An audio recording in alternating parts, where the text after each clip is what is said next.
That's it, 20 minutes away till the Dogs taking on the Sydney Swans. The roof open at Marvel Stadium due to the COVID situation.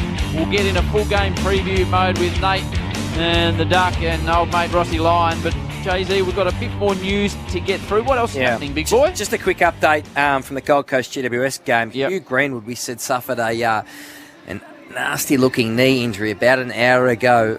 Gold Coast has confirmed it is a suspected ACL, which is terrible news. Of course, last night, Brisbane forward Eric Hipwood also, we think, suffered the same fate. So there's 2 ACLs this weekend. It's a year out of the game and knee reconstructions, obviously. So thinking of those players at the moment, we never like to see it. And Hugh Greenwood certainly made a big impact in a short amount of time up there at Gold Coast. Daniel Hanbury also making his comeback for the VFL side at St Kilda today. I don't want to say it's last roll of the dice, but he is certainly running out of time. Even St Kilda said that to make an impact and be able to stay out in the park regularly. It has been those soft tissue injuries which have absolutely cruelled his career and his impact at St Kilda. So we're hoping Daniel Hanbury certainly can get a crack at it. You mentioned Steve Hocking earlier, Duck, and he's accepting the Geelong CEO role. So the AFL obviously looking for a replacement. Football operations boss, one of the toughest jobs in the caper. And again, it is Craig Vozzo, who has done an exceptional job and highly respected for his work out there at West Coast, and Brad Scott, Chris Davies there at Port Adelaide are the three who are being talked about. Charlie Curnow, the Carlton superstar, he is hoping to make his comeback in the VFL next weekend. If he can get through training through this week, that'll help him return next weekend, which will be exciting to see. And Mark Murphy, 4 games away from his 300, so there's 6 games remaining in the season. He needs another 4, Duck. What do you think? Does Carlton get Mark Murphy to the 300, or well, even if he's not part of their future? Yep. What do you think, boys? Brownie? I'm 100% with Duck. I'd like to see him get it. He's had some calf trouble, so that has been something that has held him back. He's been there for a long time through some difficult times for that footy club. He carried that footy club on his shoulder for 5-6 years. Through really tough times. What do you think, Ross? Yeah. Is there room for each to sentiment? their own. Would I get him there if I was coaching? Yes. Because they can't make the finals. Brownie, you're unconvinced?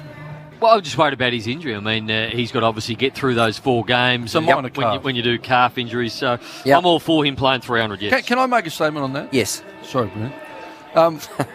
The reason being is everyone talks about culture. It's symbolic. So everyone's watching how they treat Murphy. Yep. Do they get him to his 300 or not?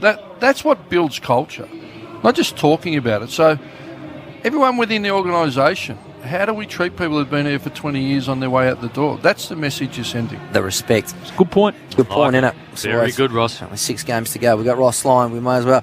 We'll enjoy that. Hey, what do we think about Tom Doty running back with the Fly? It's a Friday night game. Another stinker of a game. Essendon's win, 62 points win over Crows. So Tom Doty backs back with the Fly into a truck in Anthony McDonald Tabuti. Affects the spoil, but gets absolutely hammered in the contest. It's not bad. He hasn't hurt himself, but are we okay with that sort of? Courageous, sends a great message. Future leader of the footy club. Has it changed though?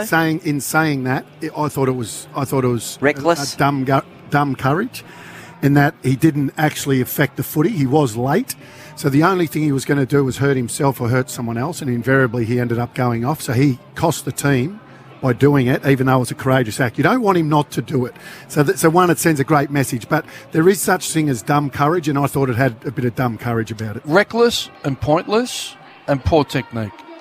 He should have had a running back straight. There was no arc. He was never going to influence the ball, and every opportunity to injure his own teammate. And again, because I do like Channel 9 and listening, Kane spoke about his grand final. You want it? No, you wouldn't, because you're going to be a player down. You play it down. Yeah, exactly. I reckon, I don't normally wander into these footy areas. I reckon we in the media have a massive role to play in this debate, because I watched that the other night, and as a non-footballer, so I don't understand that acts like this, what they can do for your team. I look at that and think, well, that's just so dangerous. the end result is always going to be he's not going to be able to play the rest of the game, so he's going to be a player down. But then conversely, if he doesn't go into that contest, we as a media group need... He put himself into that contest. Yeah, but if he hadn't got... Now, hang on. You haven't let me finish what I was going to say. If he pulled out of that contest... He didn't pull out. But if he did, pulling out. We need to stop as a media group saying, he needed to go harder at the footy. No, I think if he was 15 metres away. Right. Howie, no one talks about... I remember only, say, five years ago or more, if a guy took his eyes off it, it was spoken about a lot, and we used to do it. Yeah. I mean, I've always had the opinion that if you've never done it yourself, then if it becomes a pattern. So I don't think we talk about it. I think you're entitled to talk about it when it's. Yeah, they should have really went. Obvious. I could name a couple on the wing and go, well, you should have went. Yeah. But that was running 30 metres back with a flight of ball straight line. It was reckless. There's only one result coming there, wasn't there? But he didn't look at the ball. To Ross's point, his technique, he could have still gone back with the right technique and turned his back on Tipper and had a look at the footy. He was late. So he was late. He could have used better technique. None of us liked it. You keep going down a freeway the wrong way, you're going to get hurt. Matt Maguire went back with the flight of the ball, destroyed his career. There's times you've got to go, but that wasn't one of them. Correct. There are times you've got to go, though? Yeah. Times you've got to go. Yeah, it's an interesting debate. And on Matt Maguire, it impacted his whole life. He was a superstar.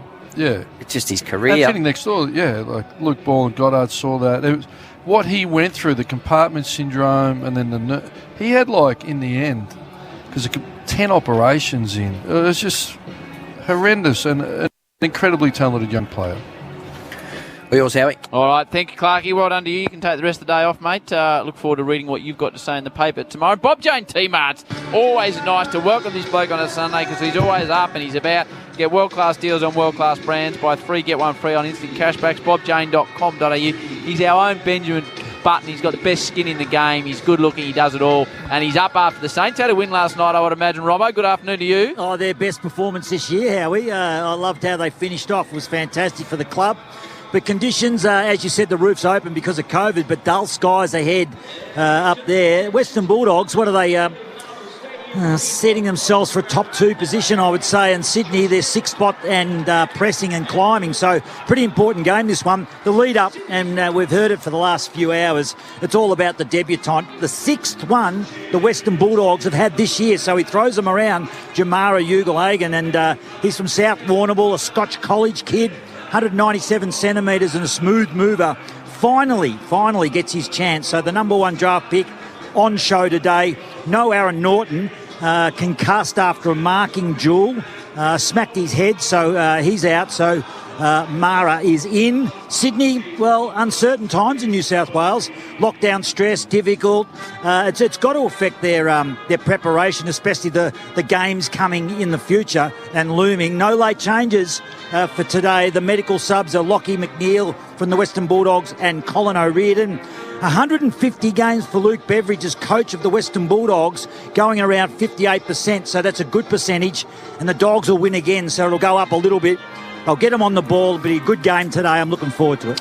Thank you, Robbo. As always, for Bob Jane T-Marts. Duck and Ross, I have a look. Lance Franklin, age 34, debut year 2005, so he's in his 16th season, and yet he's the bloke that I turn up to watch play today. There's a number 1 draft pick getting unveiled. I'm a little bit biased because I used to love watching him at the Hawks.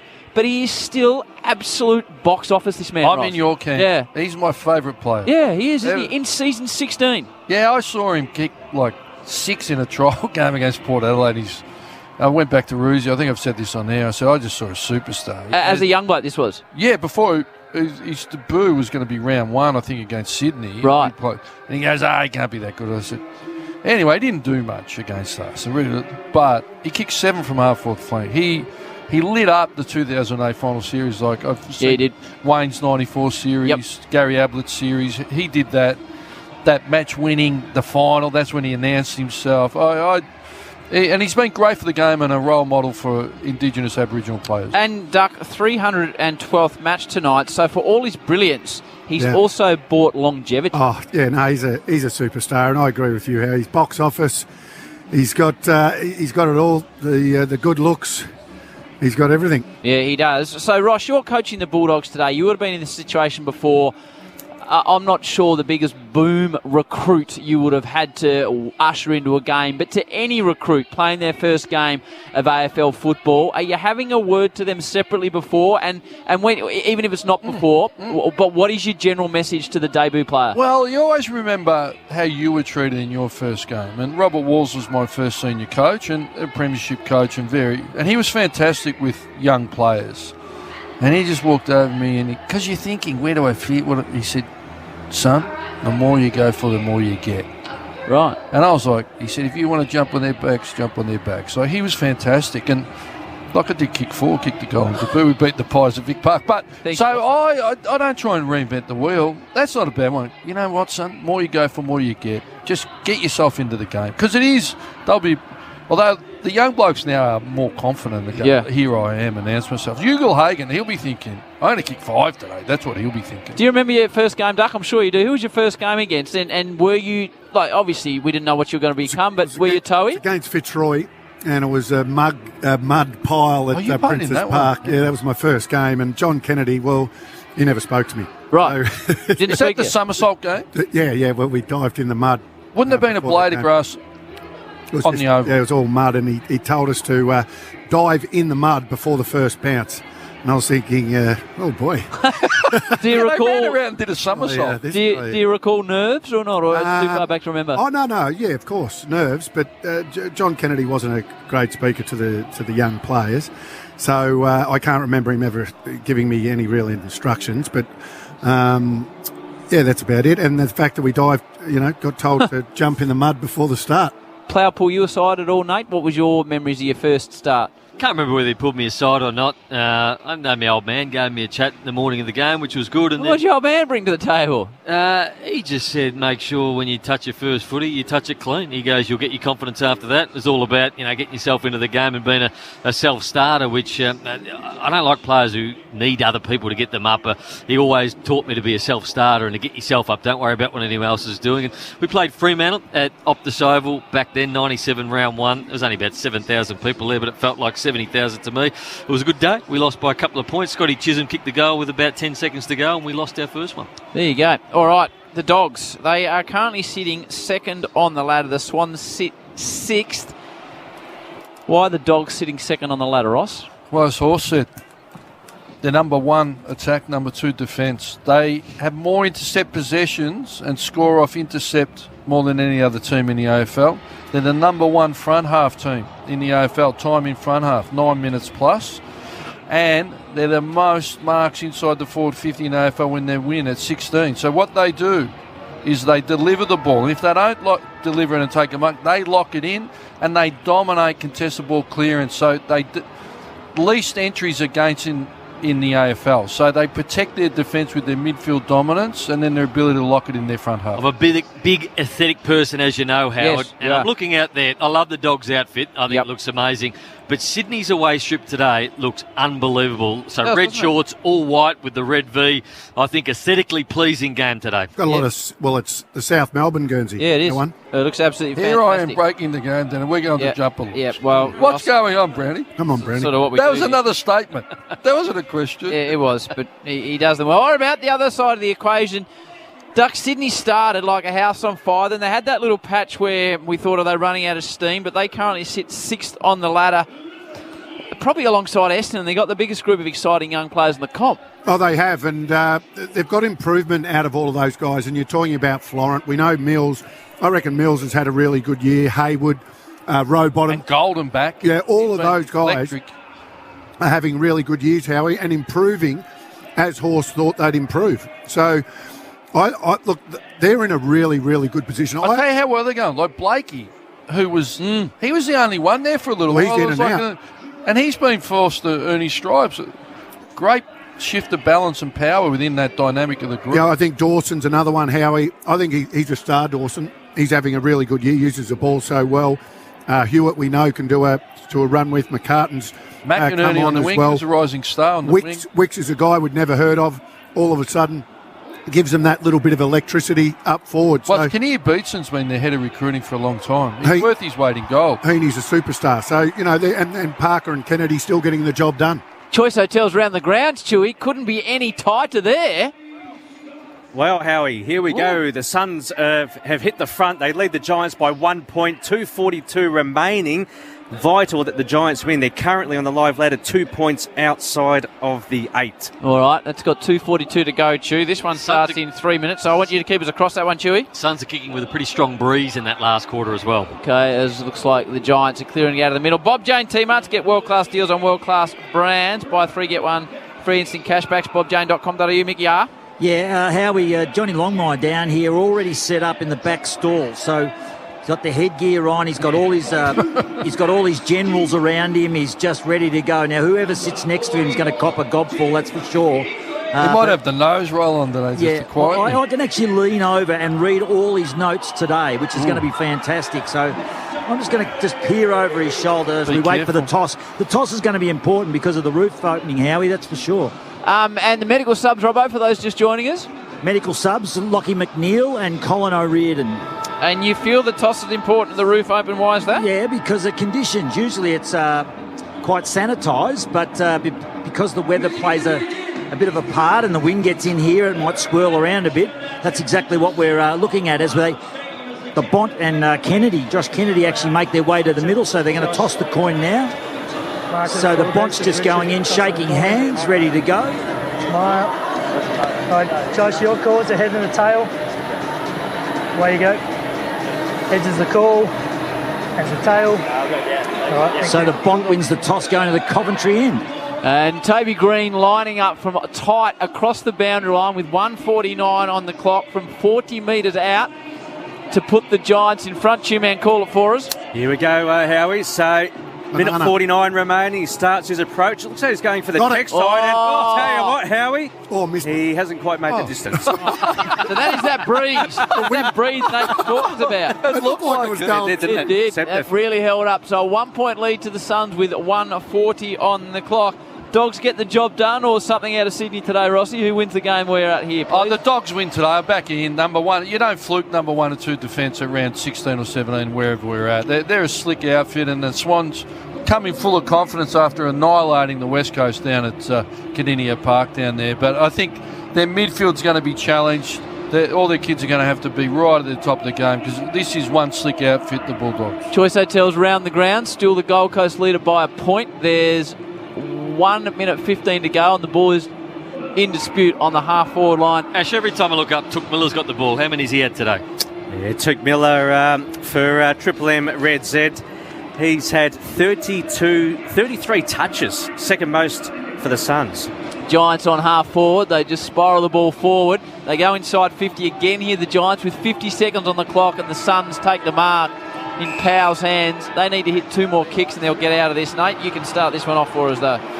For McDonald's and Ream Hot Water, Triple M Rocks Footy, 2 final sides going out at Marvel Stadium, roof open. And we're about 5 seconds away from the umpire putting it down. Update, Ash.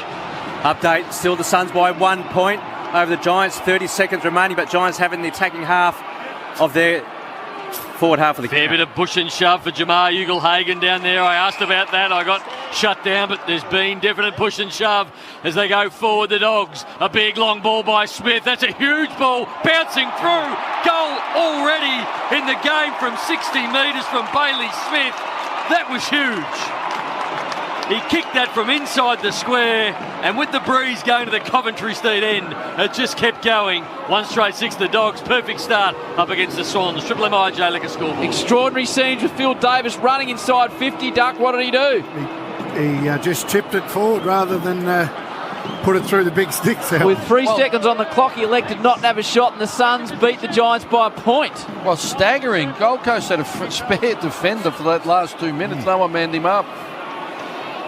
But right here, it's the perfect start. Bailey Smith kicks a goal in the opening minute of the game, and the Dogs are away. From McDonald's and Ream Hot Water, Triple M Rocks Footy. So just reiterating that score, Choice Hotel style. Suns 10-5-65, defeating the Giants by 1 point, 9-10-64. Giants outside of the 8.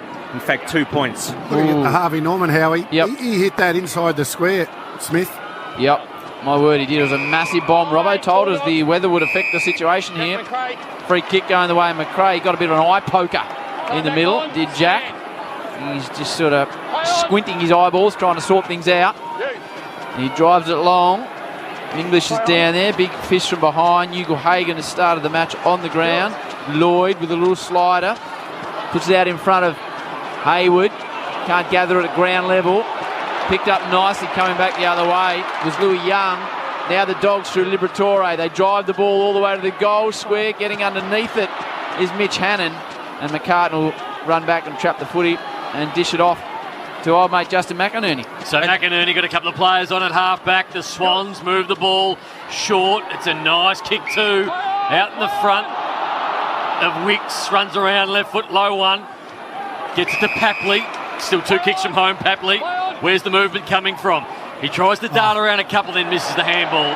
McInerney kept running and he missed him and it goes out of bounds.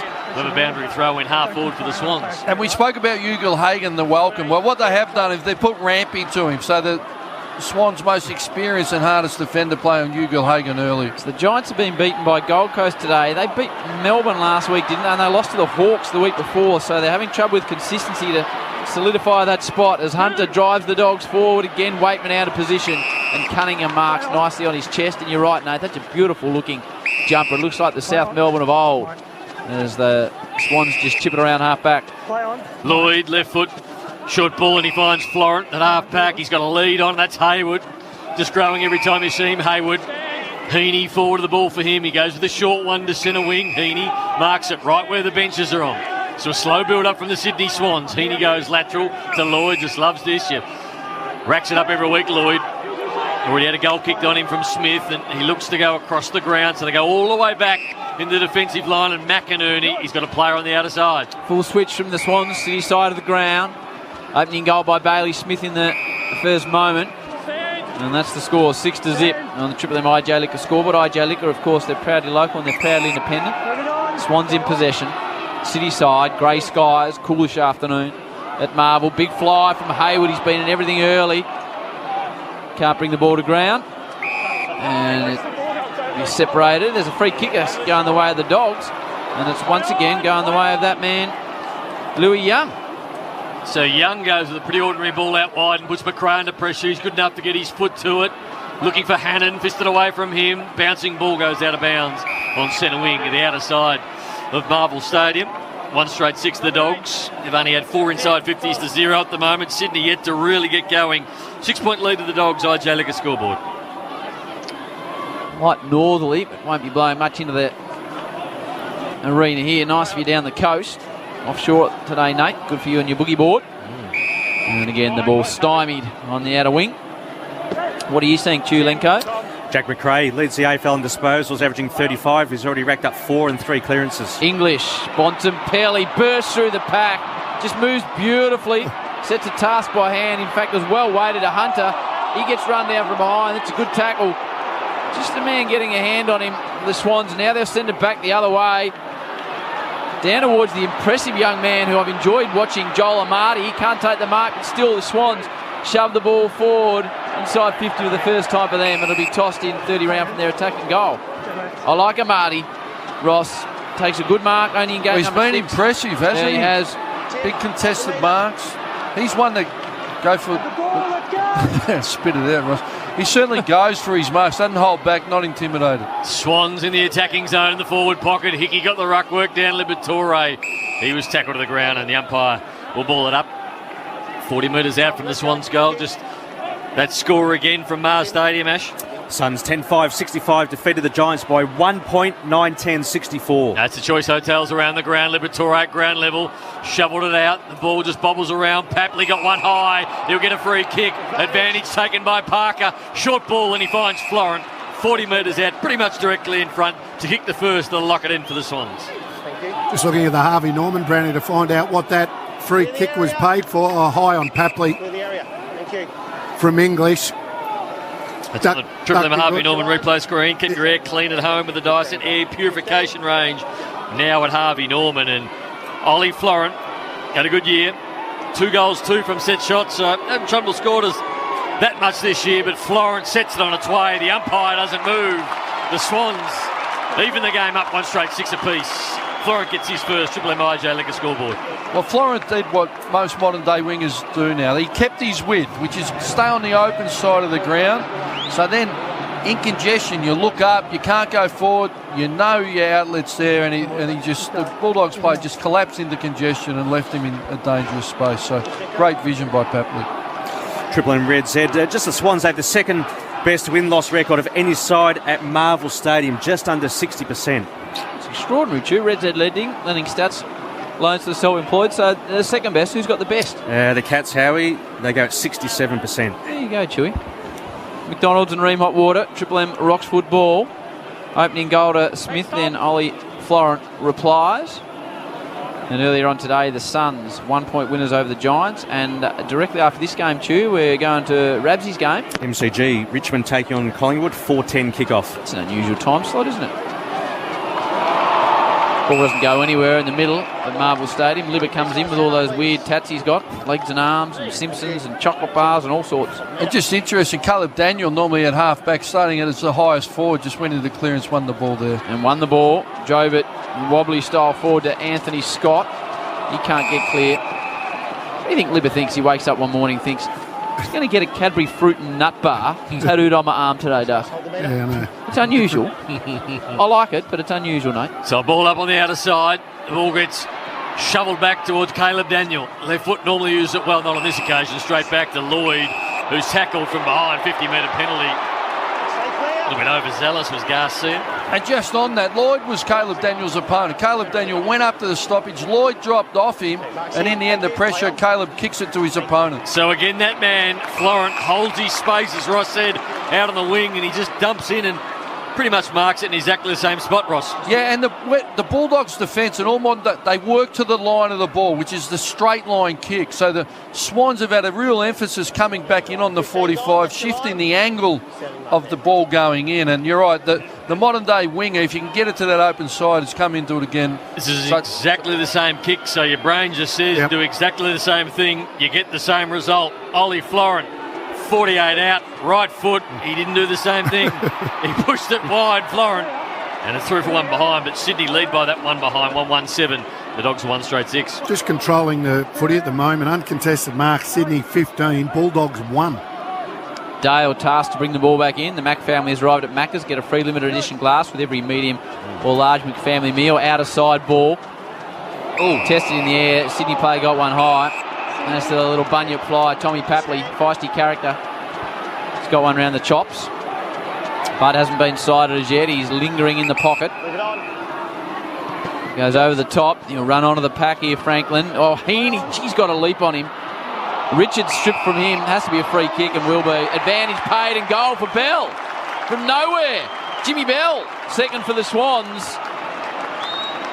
A great forward 50 pressure coming into the game.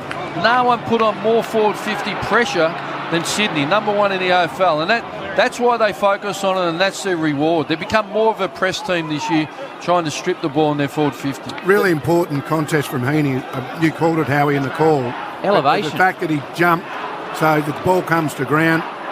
In the end, it was an easy goal, wasn't it? 13-6 the way of the Swans. Brett Kirk, the runner. Well, he'll run all day. He won't run out of gas, Kirky. He just kept chugging out there. He was a staff of the Swans. He did a fine job at Channel 7 as well when he was in the media. Just having a Triple M Harvey Norman replay screen. Just a nice advantage by Bell. Always need to kick them when you take the advantage.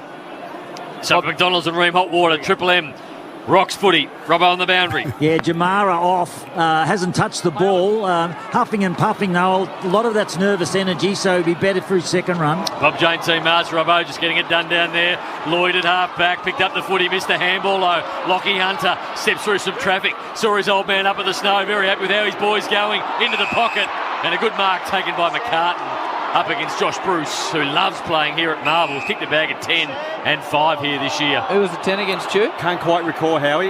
May have been the Kangaroos. Was he skiing or snowboarding, Lockie Hunter's father? He was skiing, Howard. Was he? Like Okay. all men do. All right. I'll take your word for that. Dogs looking to move the ball across their half-forward line. Back out towards Kennedy, though. Puts Parker under pressure. And then Mills. What a combination that's been. Parker and Kennedy for the Swans over a long period of time.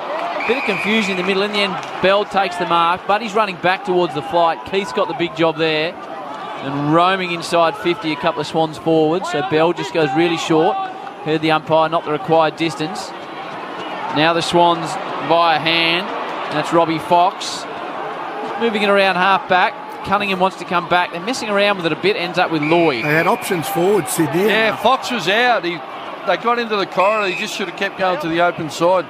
So Blakey, he's got Hickey on a long one if he can get it there. He does now towards centre wing. Got some space, Hickey. Looks up. Bud leads. The left foot to Franklin. Elevates himself. Can't mark it. Ball got out the back. Bailey Dale. Handballs underground to Smith. The goal scorer for the Dogs. Gets it back to Bailey Dale. He's tackled. Tom Hickey wrapped him up and put him down. Buddy jumped on top of all of them. And the umpire calls for a ball up. Buddy tackled his own bloke. Well, good signs. His intent to get involved. He knocked over Bell, didn't he, with a full-on tackle. But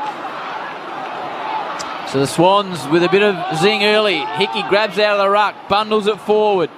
Williams hustles it back the other way, but the Swans are set up beautifully behind the ball. The mark is taken by McInerney. A good season this man, Chew, number 27. Yeah, and NAB AFL Rising Star nominee last week. Indeed. Just goes a little slider to Mills. In a stretch him on the outer side. Now the Swans will come again through Robbie Fox. Wants a short option inside 50. Goes to the outer pocket. Hangs in the air a long time. Snapped around the body by Hayward. Here come the Swans again. Heaney can't keep the ball in it. Runs across the boundary line. 2 metres around from the Swans defence.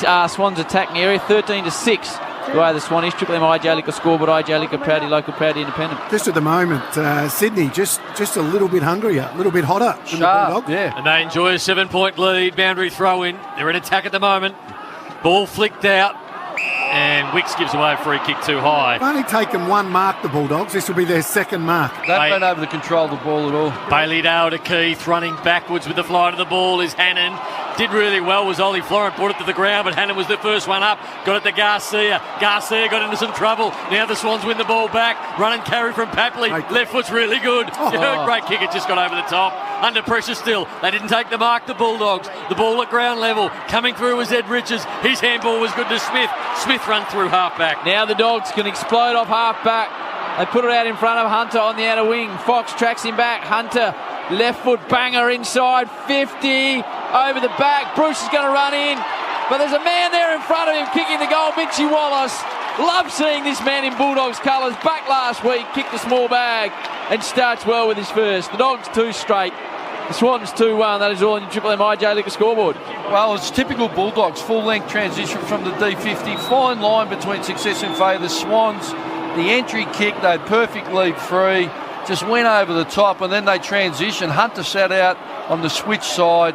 And then from there, and Wallace was free because Rampy come across, tried to cut it off and over the back, and Wallace runs into an open goal. It's a game of inches. I actually thought the kick was okay. I thought it was misjudged. Not sure who the player was, Brownie. Hayward. Hayward was it, but just misjudged it a little bit. But you're right, just that transference of play, that's what the Bulldogs are capable of doing. And Hunter, and the fact that it let it over the back as a defender, you can't let that ball get to where Wallace got it. Triple M's Seabus Super Special Comments delivering consistent long-term returns for members. Seabus for all of us. Ross Lyon, Wayne Carey. Doesn't get any better than that. That's Gilchrist. Mark Moore at the top of the order. Oh. They go inside forward 50 and a good mark taken back there. The Swans again control the footy and they get it wide to Florent, who's been everywhere early. Who would you rather be, Duck? Gilchrist or War? Whew. Still at half back. It's a tough choice. I love them both, actually. So Florent. It wasn't the question, Ducky asked who's your choice. So Dane Rampy from half-back to centre wing. Gilly wore number 18. So. Bell got out the back. Bailey Williams in some trouble. Good tackle by Heaney. Umpire's going to ping him, holding the ball. Free kick to the Swans in centre wing. It's in the hands of Heaney, who's got green boots on, which is a little unusual against the red socks and red shorts. More aqua. Yeah. It's a lightish greeny aqua. Yeah, not green. It's a big kick forward. Nevertheless, Marty's caught behind. English, such a composed young fella, and Duck, as we always say, the most polite man we've ever spoke to on Sunday football. He really is, isn't he? Lovely boy, but he doesn't play like that. He plays with aggression, and he does look like a giant out there, doesn't he? He looks like a very tall version and a young version of Bill Clinton. This one's turned over though. Bell got it back to Kennedy. Kennedy a handball to go inside forward 50. Dawson's a good kick. Heaney 1 bite, 2 bite, didn't get it. Liberatore's handball was knocked down. Going back in was Papley. Heaney right foot only as far as Taylor Giray, the man they call Doc, and he releases the footy. You know what they are? They're mint green, those boots of Isaac Heaney. That's the best description I can give you, Chew. Yeah, spot on, Howie. Yep, for Red Z. Thanks, Ash. Hasn't really fired too many shots since he rolled in a minute before the game started today, Chew. Wallace. It's his testimonial year, though, the Chew, year 20. As the ball's punched down the line, early fly from Blake. He was ambitious. Hugo Hagan with his first possession. He was run down from behind. It's an inside 50 ball. Waitman, dominant last week. They can raffle it. Smith could have given it to Hugo Hagan. But Smith, who kicked the first, says, hang on, son, I'll have this one. But the same error, Blakey flew for it, let it over the back, and then the Dogs, the ability for Smith to cover the ground and transition forward, just too much leg speed for the Sydney Swans mids. Wonderful mullet this man's got. He's big on Insta, Nate. He has a lot of followers, Bailey Smith, on Insta. Huge. A lot of off-shirt style stuff on his Insta page. Bit like Ross back in the day. That's right. Tremendous rig. Bailey Smith for a second goal. Misses to the far side. 2-1 apiece. Triple M IJ Liquor scoreboard. I once saw Duck doing laps of Seminyak on a moped with no top on. It would have been 16 laps of the area. Bit of look at me from the Duck. So the Swans bring the ball back in, looking for Papley, fisted away by Giray of a boundary throw in. You have a helmet on? No helmet. Right. No chance. Would have been a short type of short too, wouldn't it? Would have been one of those real thigh riding Running type. shorts. Yeah. Split up the side. Yes. Not Probably sure he had no shoes hot on. pants. Yeah. So boundary throw in, 13 apiece. Good start to this game. Been low scoring for the best part of this round and the rounds before this, but this one looks like a real good one. Florent got the ball out to George Hewitt, not tagging Montepelli like I thought he might. At ground level, Florent again beating everything. Tumbled forward and touched off the boot as heard the umpire and almost gets to the boundary line, fisted away. Liberatore opportunity again. Pumps it back inside forward 50. Mitch Wallace can't mark it over the back. Ball comes out to Ed Richards, who's a really good finisher. And listen to that crowd. He is a really good finisher, Ed Richards. Third goal to the Dogs. They're 3-1-19. 2-1-13 the Sydney Swans. 6-point margin in favour of the Dogs. Triple M. IJ Liquor scoreboard. And tactically, it's fascinating what the two teams are doing. Caleb Daniel, and maybe he's gone there to keep Lloyd accountable, but he's actually being bowled coming up into the stoppages and Lloyd's dropping off, but Caleb Daniel having a real effect on the game. I'm not sure what he's got numbers-wise, whereas the Sydney Swans, their six forwards are holding, keeping the Bulldogs accountable. So most teams would worry about Lloyd leaving him free, but they've seen fit. Send him in, let him have an effect and see if Lloyd can find him on transition. Yeah, Caleb Daniel, Ross, 5 disposals and a couple of clearances. And the clearances overall, it's 10-2. The Bulldogs' way. McRae's racked up 4. Two-man dominating as always on a Sunday. So Smith, then Florent Bell, Wallace and Richards replying for the Dogs. What are you seeing on the Harvey Norman replay there, Nate? Oh, they're just crossing to a lot of the Bulldogs players up in the boxes. There's a lot of good players up there who aren't playing. Okay. Liberatore bangs it forward. It's a good ball. He might have got a shove there too. Oh, mate, Riley Garcia. Surely they call him Andy, wouldn't they? You'd think so, You'd think so. Riley, little slider in the pocket. Hugo Hagan stays down. Hannon could give it to Hugo Hagan. Elected to have a snap himself. High tackle on Cunningham. Umpire says play on. Bruce works hard at the bottom of the pack. This is all taking place. 20 out from the Dogs attacking goal. Bontempelli with strength. Doesn't go anywhere. What are the centre clearances, Two Man? Bulldogs have won them all, have they? They're dominating 5-zip to the Bulldogs. Ruck contest. Down towards Wallace. Fumbled. And then he didn't have time to get rid of it. And he tackled to the ground by Dawson. Very good left foot exponent is Dawson. And the umpire comes in and elevates it quickly. Roof off today. Ball pops out. Hewitt. He's got a play to feed to out the back, and it's a high one. They clear the defensive 50. Bailey Williams gets under. That's a really good mark. It's a really good mark for how high the ball went on the point of the square. Dropping ball inside 50. Wallace will come from behind. Down towards Sergio Garcia, who applies a tackle. He's got a few names. And now comes out to Parker. He spirits it across the outer side. Wicks is going to stand underneath it. Edwards. Richards gave him a free kick. Edwards, he's not playing this game. I don't know why I called him.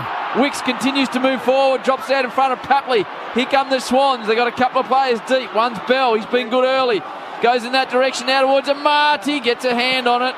Swans come from everywhere. Wicks dives on the footy. Still they come through Hayward. Dishes out to Dawson. Nate's left foot man says it's a weapon, and it is. Dawson right through the middle. The Swans going well, 3-1 apiece. Triple M IJ lick the scoreboard. Who was that ran with the footy? It wasn't Wicks, because It wasn't Ed Wicks Wicks. followed up and got to the centre forward. If it was Wicks, he got to the other end of the ground pretty quick. But whoever it was, It was Wicks. He ran 30 metres. Yes. Without bouncing the footy.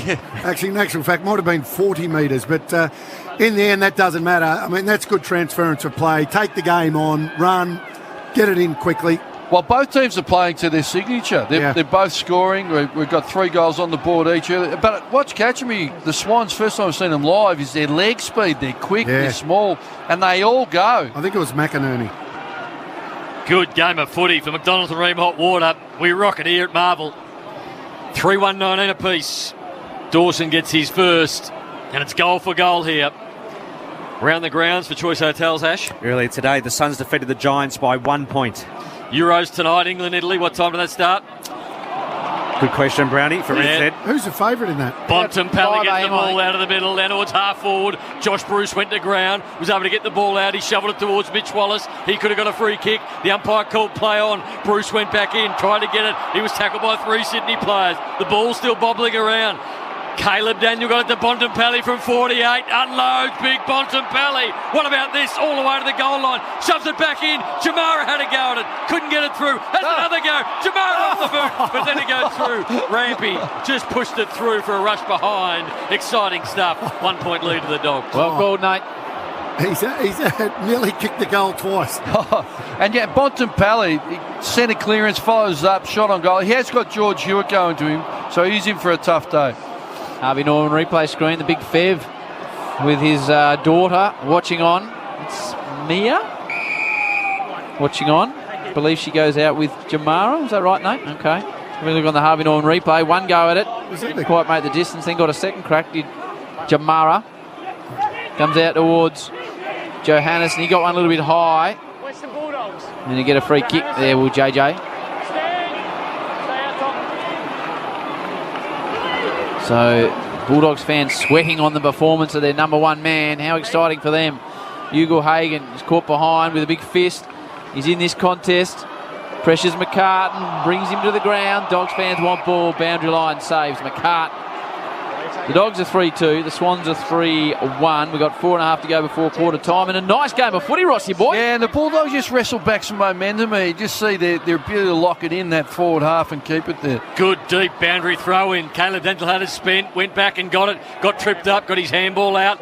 Swans with an opportunity, but it comes out towards Mitch Hannon. High ball, top of the square. Bruce doubles back, fisted away. Lloyd was there. McRae stepped through, missed the handball. Umpire called a throw. And the free kick will go to Sydney. Umpire's not going to pay the advantage. They were out. They're off to the races. Had to pay the advantage. Now we're 200 down the Flemington straight, not looking back. I tell you what they can't do at the moment, Sydney, and that's win a clearance. What are the clearances, two-man? 13-3 the Bulldogs' way. Well, I think they've got to look to even up the numbers. Yeah. So Lloyd, don't go in, but push the winger defensive side into the stoppage, and then Lloyd can just take the cover position. Bell goes back and across to Justin McInerney, the man from Banyule. Drives to the outer side to McCartan. Just looks comfortable at fullback in this side now. Now Mills. So the Swans building through true centre half back. And there's a driving ball out towards the wing. Contest required and getting a big fist on it was Louis Wallace. Here's the two-man with the Reds edge, Chewy. Yeah, last 10 minutes, time in the forward half. Bulldogs at Louis Wallace. 77%. Rugby bloke, was it? Louis Young, what did I say? Louis Wallace. Did I? Louis Wallace. I had a couple The early. Broncos. Wally Lewis. Boundary throw in on centre wing. Marvel Stadium, roof open. Parker kicked it while he was being tackled. Heaney tracks it towards the boundary, but it's going to go out of bounds and just in front of Ollie Lewis. Now there is the kick. What I love about the environment in here is like you feel safe, a lot of high trust because you make a mistake, no one calls you Very out. supportive. I think that might get a run in the Amy, the old Louis Wallace. That might get a nuff run, Ernie. Bernie can get stuffed. I think he's got a bit of work to do, Bernie. Now Papley comes out the other way. He continues to push hard. Buddy, haven't called his name yet, Chew. Buddy Franklin statless. Okay. And that's a high ball. And again, it's going the way of old Jerry Garcia. Geez, we've got a good game of footy here though, Howie. The intensity from both teams. You like that one, Nate? I do. Keep calling then. So Smith goes backwards and finds Keith. Franklin not a factor in this game at the moment. Keith doing a good job. Short ball finds Bailey Dale, centre half back. Wants to go, goes left, goes right, then goes back to the left. Got a player on the outer side. Ed Richards kicked the goal already from half back to half forward. Bontempelli's found some space. He looks up, and now he's going to have to go back over the mark. So slowed down by the Sydney defence, Bontempelli. This will be his 5th disposal, averaging 27. So Bontempelli touched off the boot. Sydney win it back. Dawson, he's kicked the goal also. Short ball. Bontempelli did really well. Fist it away and out of bounds of a boundary throw in on the outer side of Marvel. 2 minutes 28 to go in the first term. The Dogs lead by a point on the IJ Liquor scoreboard. Tom, Old Louis Wallace, eh? on the meter. The ball on the outer side, which is the City side if you're not familiar with the setup here at Marvel. Good game of high-paced footy. Mills stripped of the footy. A lot of players around, and Bont just wanders in, said, I'll have that footy. Gives it to Bailey Smith. He's kicked one goal, missed one. Ball pinging around on the outer side, back to Smith. Now Bontempelli, another one on the Reds' edge, Chewy. Yeah, Bontempelli, 6 touches. Important ball to be won. Fire attacks it really hard and really well. Back to McCartan. Now your man Blakey Duck needs to hit a target on the exit and does, and that's McInerney. McInerney's got runners on the outside. One of those is Rampy. Heaney's long. Does he get it over the top of Richards? Heaney made it his own. Couldn't take it. Hayward split the pack at the front and centre. Did really well to Franklin. Got over the top of him. Second time they've done that. Sydney going inside forward 50. Papley got it out to Franklin. Franklin dived in. Papley went back. Duck dived and then went for a short ball and summed it up really well and got the footy back and a mark taken by the Sydney Swans. Geez, Buddy put all of his 100-plus kilos into Keith's back of his head there. He did. Would have hurt. Well done by Papley. And Dawson, one of the best kicks in the AFL. And he's already kicked one, going for number 2. A bit unlucky not to get a free kick. Well, it's good though, Buddy, isn't he? Like, he hasn't had really a touch, and his opponents wear him like a lover. You know what? I'll just wear you down over the course of the day, son. This man is elite by foot. The umpire didn't move. Sydney get another one. Dawson's got 2 from half back, and they lead by 5 points. 4-1-25, 3-2-20. Triple M IJ Liquor scoreboard. Proudly local, proudly independent. Let's head down to Robbo. Bob Jane T-Marts. Yeah, doctor straight out to Alex Keith. The Duck was right onto that. Just got smashed by Franklin, but he's flagged away. He's okay.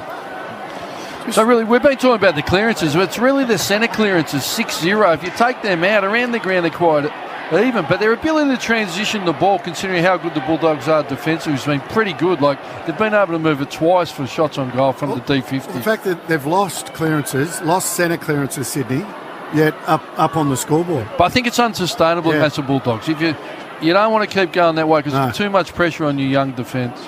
McDonald and Ream, hot water, Triple M Rock footy. I like Blakey in the back line because he's a good user.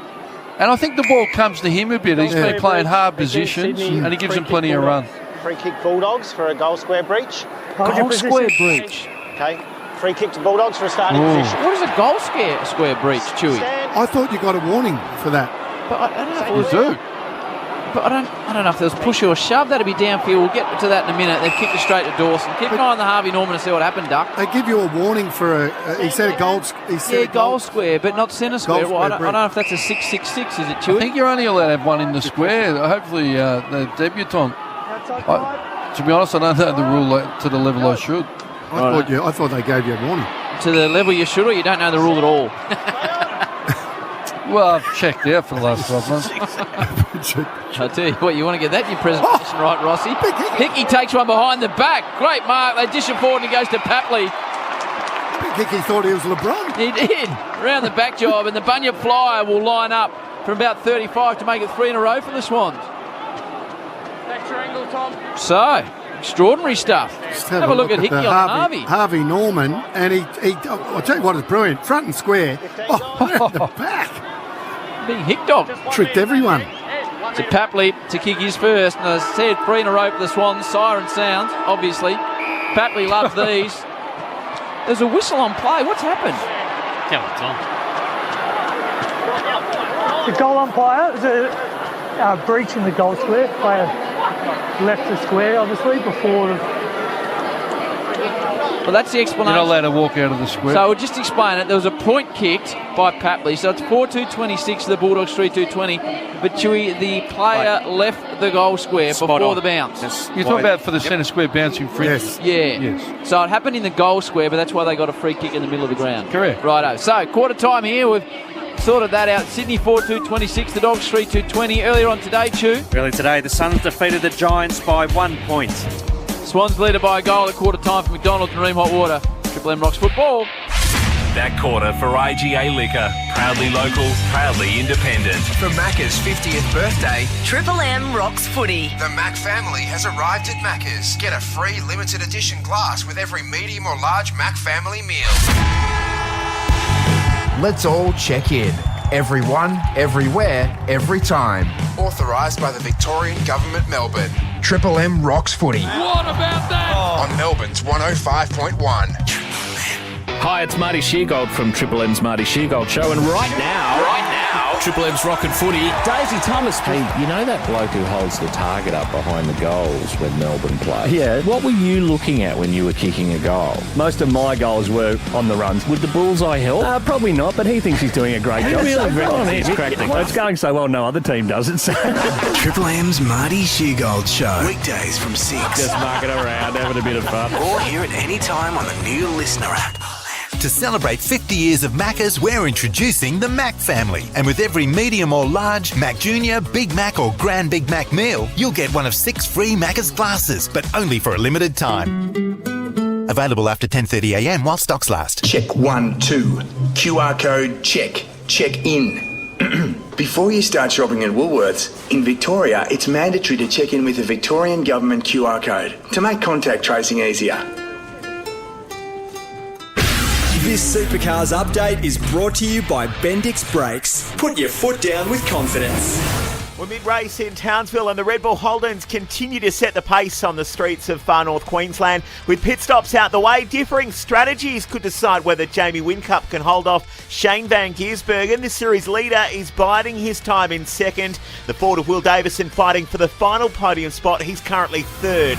Bendix Brakes. Put your foot down with confidence.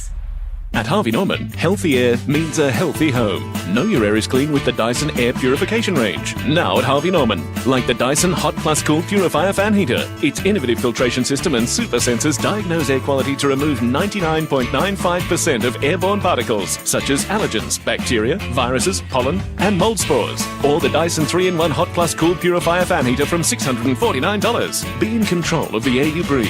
Healthy air means a healthy home. Now at Harvey Norman. Ready to order, madam? Yes, I'll start with scallops, but no truffle, thanks. Certainly. Actually, I'd like to change the wine for something zestier. And could you change these shoes? Come to think of it, I'd like to redecorate. Looking for a change in style? Go all in on the Volkswagen T-Roc with free 3-year service care plan when you finance with Volkswagen Financial Services. One more thing. Let's go for a change of name. I quite like Fleurette. Excellent choice, madam. For approved applicants of Volkswagen Financial Services, end September 30. Max term 48 months while stocks last. Model exclusions, conditions and fees apply. Visit volkswagen.com.au. You know what I don't like about the tile importer, Chops? It's the name. It makes you think they only import tiles, which is rubbish, because they sell all building supplies. They've just renovated their 1,200 square metre display centre with the latest kitchen, bathroom and flooring and lots more, all on the one site. Come on, Chops. We're off to build you that new kennel. Tile Importer is the place for your next building or renovation project with all the cheapest prices. 17 Natalia Avenue, Oakley South.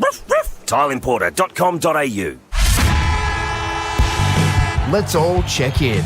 Everyone, everywhere, every time. Authorised by the Victorian Government, Melbourne. Triple M rocks footy. What about that? On Melbourne's 105.1. Triple M rocks footy. This quarter for Beacon Trade. There to support Sparkies with 7:30am opening hours, trade prices and free delivery from over 100 Beacon lighting stores. Scintillating first term, that one, as good as we've seen on Sunday. The Swans lead after kicking the last two, both to Dawson, 4-2-26, the Dogs 3-2-20. Bob Jane T-Marts, get world-class deals on world-class brands. Buy 3, get 1 free and instant cashback, bobjane.com.au. Robbo, that goal square situation, Guru? Yeah, we just poked our heads over and spoke to the AFL because I reckon the emergency umpires down here looked at each other gobsmacked. I reckon they didn't know. Seriously. So we spoke to the AFL and they said, no, as soon as you leave the goal square, on the bounce or before the bounce, you're gone. So that's exactly the rule. So I thought you got a warning like the 666, but if you leave the line, you're knackered. So that's the reason for that. Jamara, his mates call him Mara, actually could have actually scored a couple of times. I reckon he'll score in the second term. The nerves are gone. He's getting the oxygen in his lungs. I reckon he'll be okay. I like it, Robbo. You got Ross and the Duck in the back row. Yeah, well, I just thought the Sydney Swans, obviously centre square bounce, need the lift in there. Bontempelli and Smith well on top. I thought Hewitt was going to Bontempelli, but late in the quarter he went to Liberatore because he was executing a lot of clearances. And Lloyd 11 and Caleb Daniels 7, both having an influence for their teams. What type of Red Z crowd do you think you got here, Chewy? Very good crowd. I reckon there's about 27,000 here. Okay. The umpire, beautiful bounce of the ball. Goal square breach against Sydney. Free kick, Western Bulldogs. It's gone again. Western Bulldogs, goal square. So that's against Papley. I think we might need a word to that goal umpire. So it's gone the other way this time. So Papley left the goal square before the bounce. You've got to play within the rules. So the Dogs will drive forward towards Big Joshy Bruce. Why is this all of a sudden starting? I don't know, Doug. How about the common sense? Maybe he wanders out and said, look, next time we're going to pin you, give him a warning. The ball goes out. Let's have a listen. You must be leaving the goal square breach. Tom, it must be having something happening in the goal square. Tom, just stay in the square, though. Hold the meter. Well, he's right. Stay in the square. By the letter of the law, I guess that's a situation. English grabs it out of the ruck, spirals it out on the full. I've never seen it before, and now I've seen it twice. Never been called. Never been. You don't reckon it's been called? I'll continue to call because Nate is looking at his Bitcoin. And as the ball gets down the other side towards English, and he marks well, does Tim. How's it going today, Nate? The Cryptos? Not bad, Howard. Okay, he goes short. He finds Johannesen. So the Dogs looking to get an early goal to square things up in the second term. Ball just floats out the back. And the game hasn't really started with a great deal of ferocity in the second term. Ball certainly travelling over the back of a few contests today with the roof open. Hold the meter. So a boundary throw in. Dogs in attack, they trail by 6 points. It's only the second first quarter they've lost this year, the Dogs. So uncharted territory. The other one was against the Demons. They lost that game. So the ball comes out to half back for the Sydney Swans and the ball goes out of bounds. 4-2-26 to 3-2-20 was the score at quarter time. 46 points in the first quarter. Ash should probably be at a record for this round so far. Yeah, you're right, Brownie. Scores have been very low, haven't they, overall? A record for the round, Nate. Yeah. That's a high level of detail. Out of side ball. Spins big into play. Bailey Smith kicked the opening goal in the first minute. Gives it back to Caleb Daniel. The little man has weaved his way forward. Swans affect the spoil. Lloyd hits the ball hard. Competing with English. Swans get out of the back of the pack through Rampy. Now Dawson with a high ball. City side wing. And Marty's run off the footy. Back inboard to the Ocean Grove Flyer. And now Smith. That's, of course, Zane Cordy. They go through the middle, do the Dogs. Scrappy little period at the moment, Nate. It is. Picking the footy up as Dawson already kicked a couple of goals. He was tackled to the ground. Umpire calls play on. The ball doesn't get out. Liberatore held it in and will have a ball up. We had 47 points kicked collectively in the first quarter between Hawthorn and Freo. Quick ball up. What was that, Ash? Can you repeat that?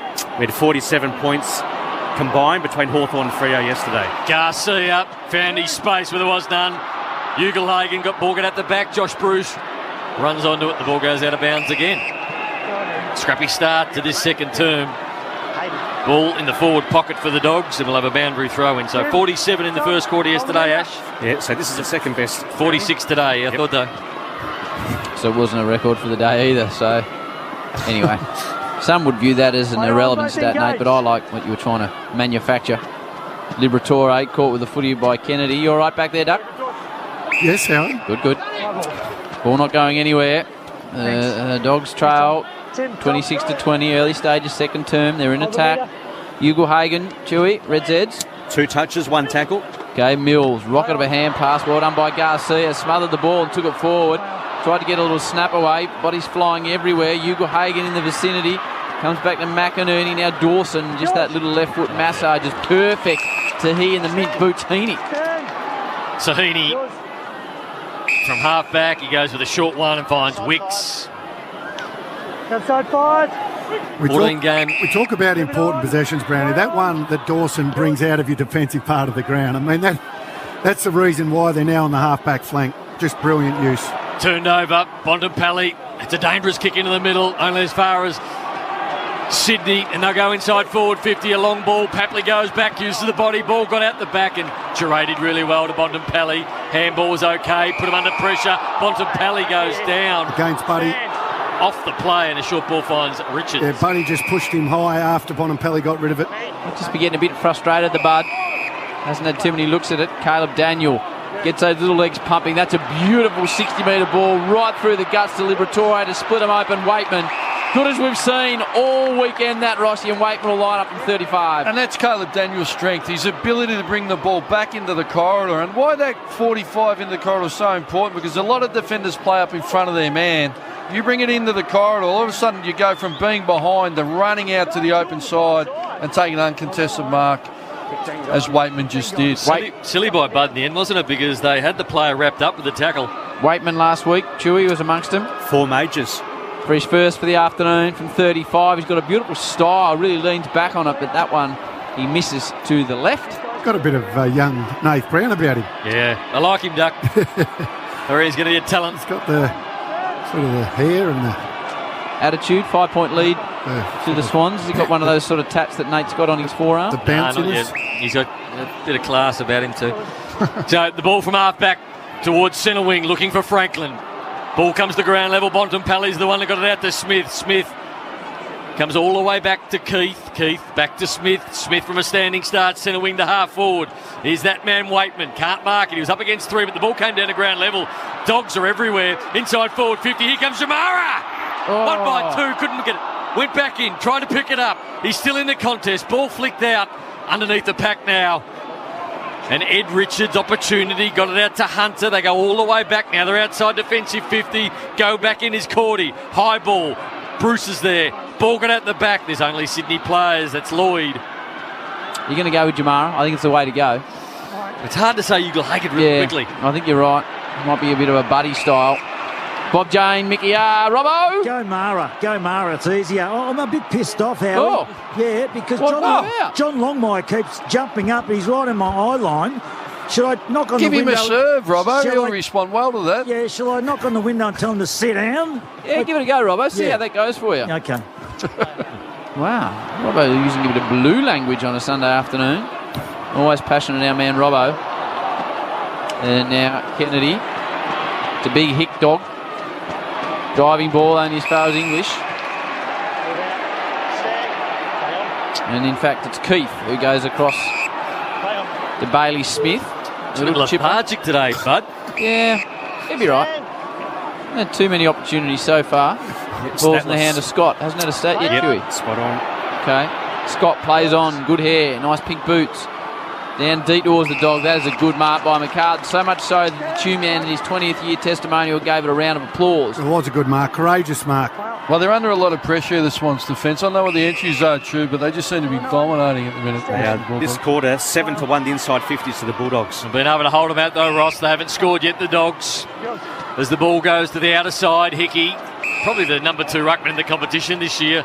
Left foot down towards half forward. Buddy got it over the back almost. Wicks at ground level was really good. Got the handball. Now they run and carry. Here's Blakey. One bounce inside forward 50. Blakey got it to Heaney. Can't mark it. Papley should be able to play on. Got the handball out. Hayward for the goal. Sydney have kicked 3 in a row.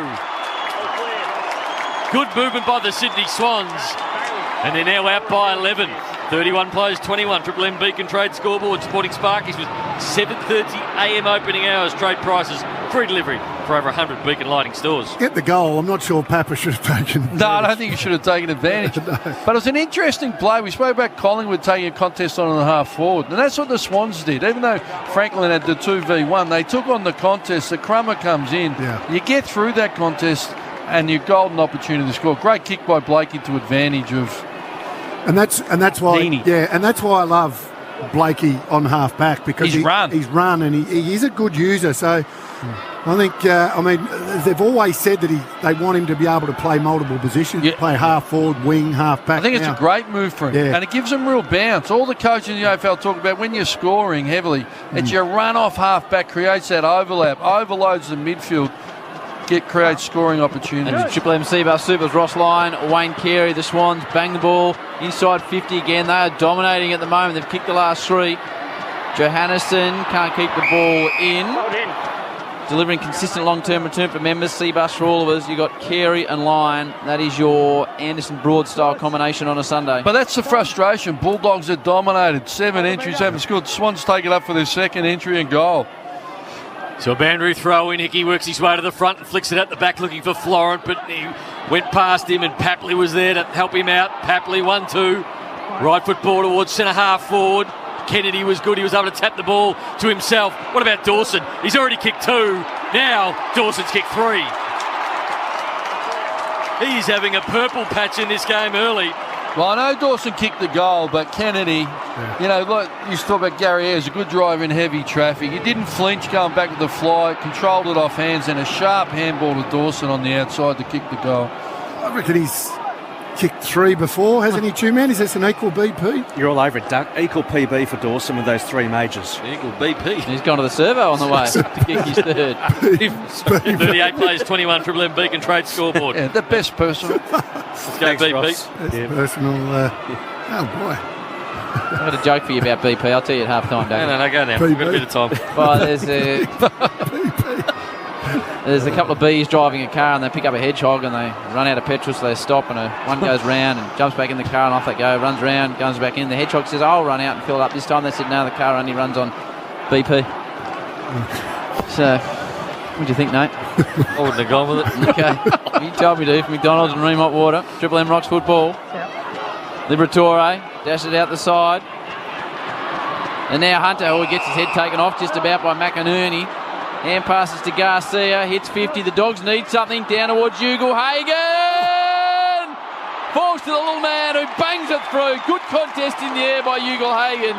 He nearly grabbed it. In the end, though, it falls to the man in the helmet, Caleb Daniel, who kicks his first and much needed for the Dogs. Good contest in the air. Yeah, good contest. And all the players ran to him and they said, well done. Because he's going to start. You can just see his confidence just growing. So he judged that one better through the air. Didn't mark it. He's had a couple of nearly marks. Coming off the ground now for a rest. So Robbo will tell us how he's looking. But I've liked his last couple of jumps. And he got good split. He pushed off the Swans defender, gave himself split. And it was just a lack of body strength, just a little bit of force on him. He just bobbled the ball. But he'll hold them as he gets bigger and stronger. But I love what Hunter did. Taken high, he didn't go back over the mark. He just got up and played the ball on. So it was a quick entry. So for McDonald's and Remont Water, Triple M Rocks footy, the Sydney Swans by 11 points. Marvel Stadium, umpire ready to bounce the footy. Daniel with the last goal, that's a bad bounce. Next guys, reset. So just having a look at Triple M Harvey Norman replay screen. Ash Hansen, the man we spoke to pre-game, talking to Jamar Ugle-Hagan on the phone. Triple M Harvey Norman replay. Keep your air clean at home with the Dyson Air Purification as the Dogs go forward again. Bailey Smith with a long ball to the top of the square. Josh Bruce, he got a falcon in the end. Got his hands up but not quick enough. Ball into the pocket and it goes out of bounds. We'll have a boundary throw in. Someone should tell Josh there that he's the forward. And he did all the hard... He pushed off. He couldn't get his dukes up in time. Did he punch it? He pushed off and then he tried to punch it. Earlier on today, Chew. Earlier today, the Suns defeated the Giants by 1 point. After this game? Collingwood v Richmond at the MCG. It's underway. That game has just started, so Chew, keep an eye on that. We'll bring you the closing stage of that game directly after this. Hayward, mark contest, gets out the back. Nearly was away, but had a slight fumble. Opens the door for Jure. And Cordy. Heaney just keeps the ball in. Williams. Little underground ball. Oh, it's a barrel from Jure, a reverse barrel, which is rarely seen in the big time, and it's fisted across the line, but it's a free kick. It's going the way to the lookalike of Nate Brown, Cody Waitman. Well, I was going to say that was a bit crude, the way he landed on top of him. So Waitman stands ready to put it back inside 50, which he does now. Bruce is the target. Parker high up over the pack, fisted at the ground. ball at ground level now. English, the big man, the biggest man out there, bend down and pick it up. But he was tackled as soon as he did. The umpire calls my ball and comes in very quickly, puts it into the air. The ball, nobody touched it in the ruck work, and then it bounced again on the turf. And now the umpire calls for another ball up around the grounds. That's Choice Hotels. Early into the first quarter, no score to either side between Richmond and Collingwood.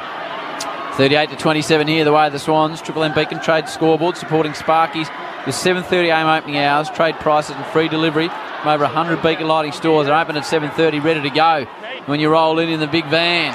Inside 50 ball is good from the Dogs.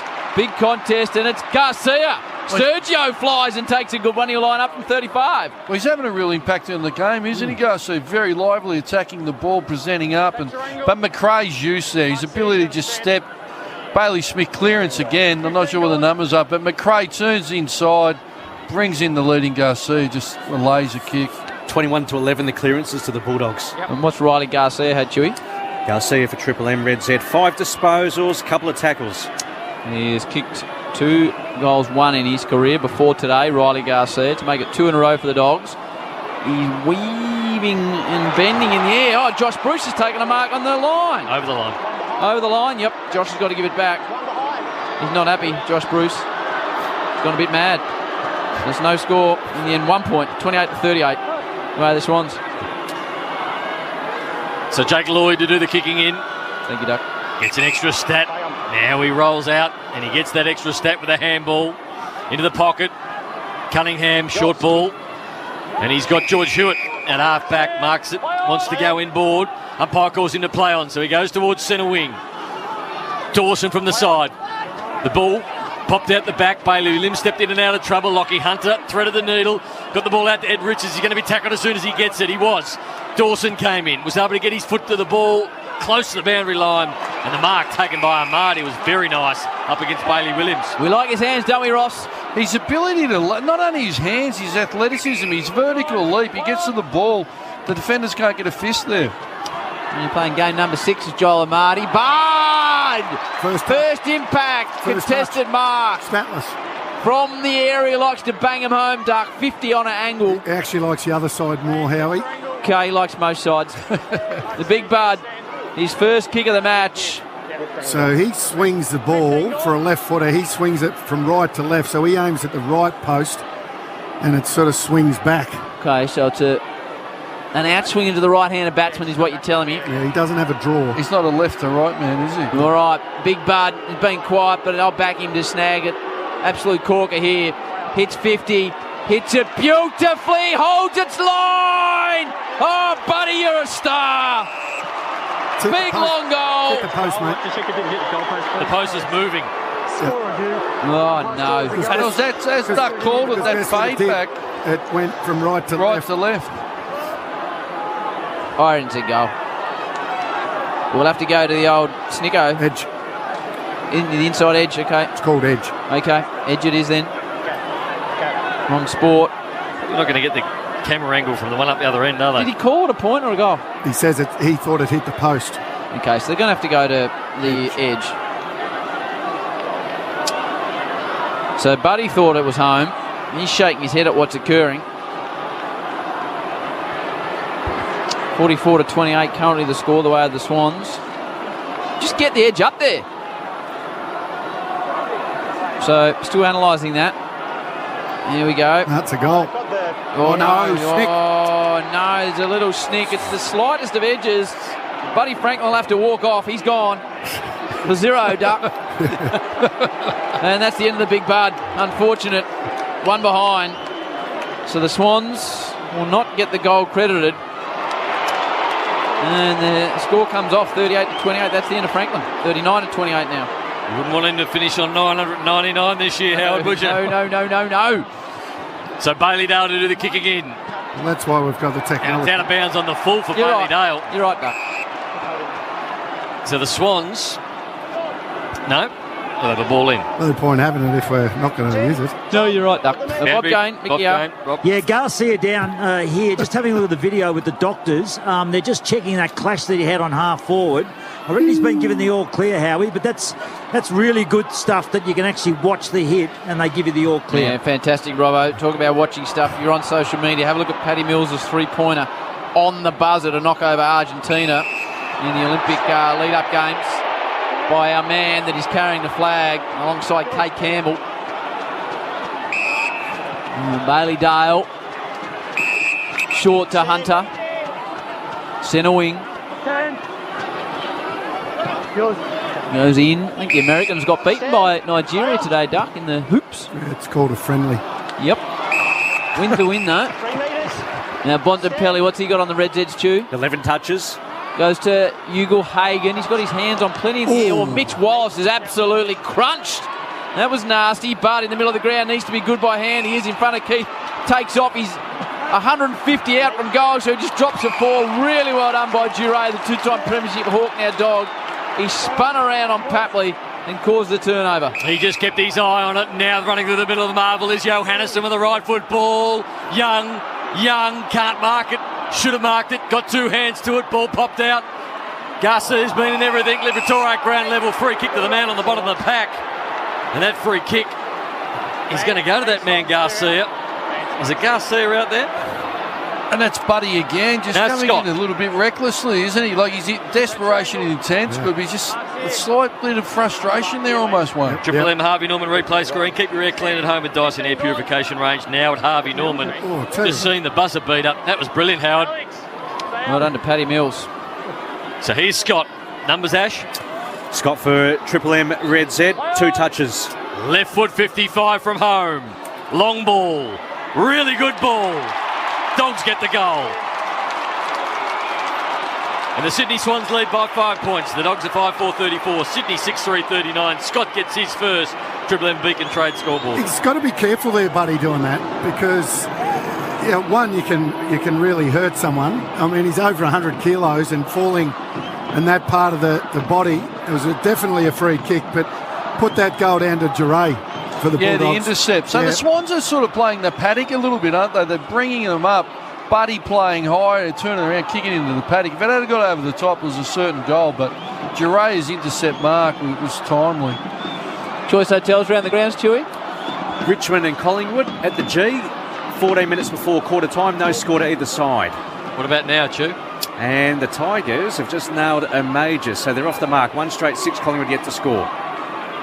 So it's a 5-point lead the way of the Swans after a couple in a row by the Bulldogs. Away we go in the middle again. McRae with a little low sliding style operation. Here come the Dogs again with an inside 50 ball. Bruce! Big Joshy, who kicked 10 this year against the Kangaroos, will line up for his first.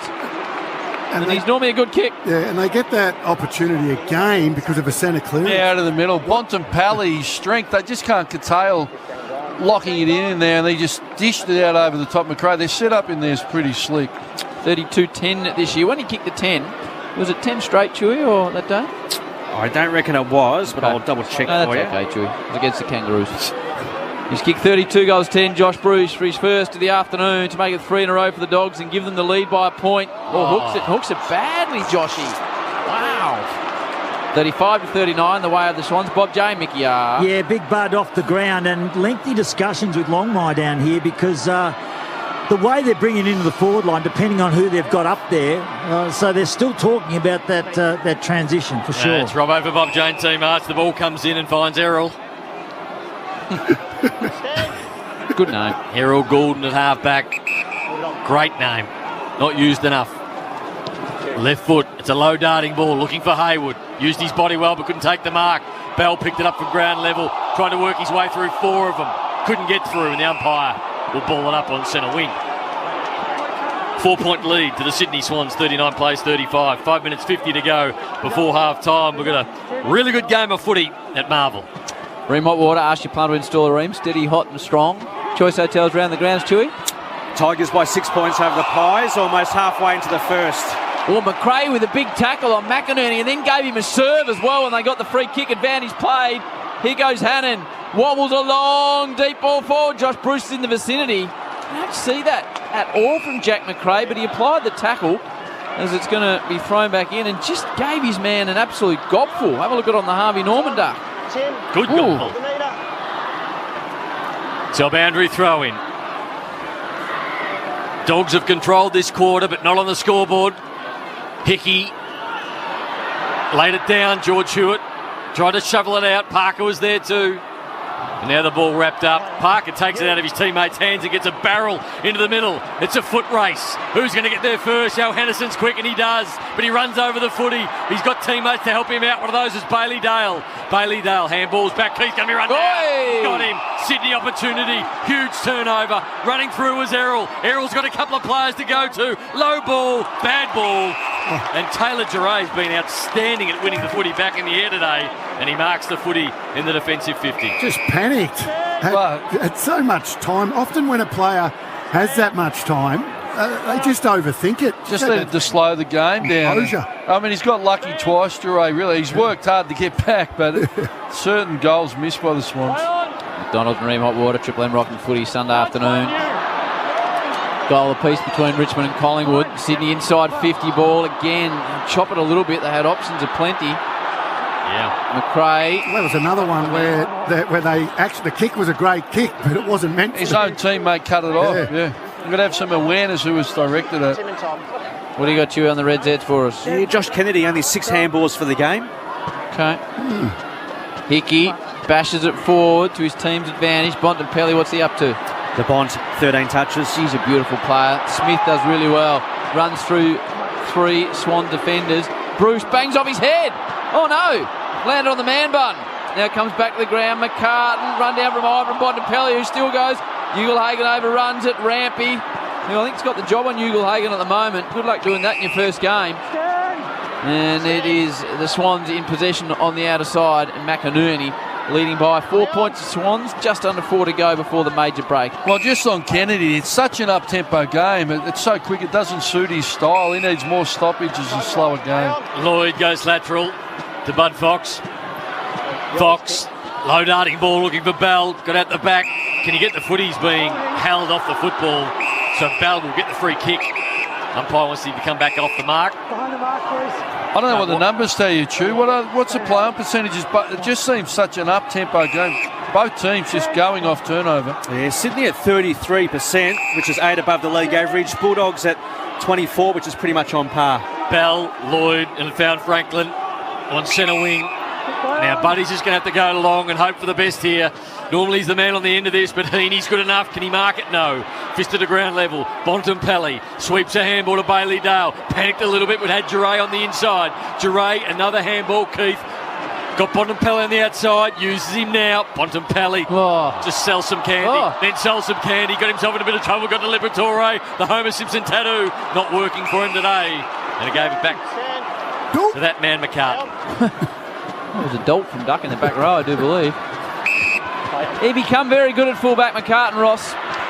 He's really matured. Rampy's carried the load down there, but he's such a competitor and he's building his craft every game. Heaney outmarks Giray, who's done well in the air today. His kick just doesn't quite get to Dawson, a little bit sloppy. So got 2:20 on the clock. The Swans lead at 6-3 to 5-5. Here's the two-man with the Reds Eds. Yeah, just with McCartan, he leads the club for intercept marks today. 10 disposals, 7 marks, 4 of those are intercepts. And he's another forward. He originally was a centre forward, a mobile centre forward. Didn't quite nail it. Was out of the team, and they found him, sending him back. He's turned into a really good player. Josh Kennedy steams through from the stoppage with a handball, only as far as Bailey Dale, whose handball was affected by McRae because he was tackled as soon as he got it. Ball shovelled out, McInerney. 55 from home, sees the lead into the pocket. Is the kick good to Buddy? It's not, but he's going to get a free kick anyway. So Lance Franklin, 30 out, 45 degree angle. And the last kick was a beauty, just shoved the post. And he should kick this in the shadows of half-time. And I think that's his spot. He's been playing high. That might have been the discussion with John Galora. Look, mate, it's bypassing me. It's going over the top. Let me get deeper and use my pace and come out in the lead. He'll kick from 35. Franklin left foot. Coventry end. Hooks it and he misses. Doesn't normally go that side, duck. 35. Be careful here, Nate. Don't want to bring a Carmichael Hunt style situation to the commentary box. No, you don't. He's still got some real toe, buddy, Franklin. Doesn't look like he's lost anything. 5-point lead to the Swans over the Dogs. We've got 1:30 to go before the major break. Bontempelli's been fantastic. He gives it to Bailey Dale. Little low slider. Hugo Hagen bounced off his chest, picks it up now, caught in a tackle. Somehow releases the footy. Kennedy got him, man. It was a tough one to mark low and hard for the young bloke. He's just got to watch it in his hands. I think he's feeling the pace of the game, trying to get rid of it before he's got it control. Just watch it into your hands. Get the first job done. Kennedy short ball to Mills. Mills on the point of the square. Crowded forward line.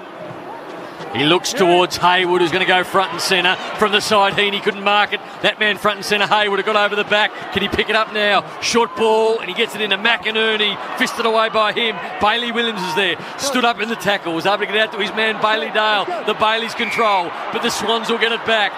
Pumping the ball inside forward 50 was Rampy. It's a high, long, wide, awful, rubbish ball out of bounds on the full.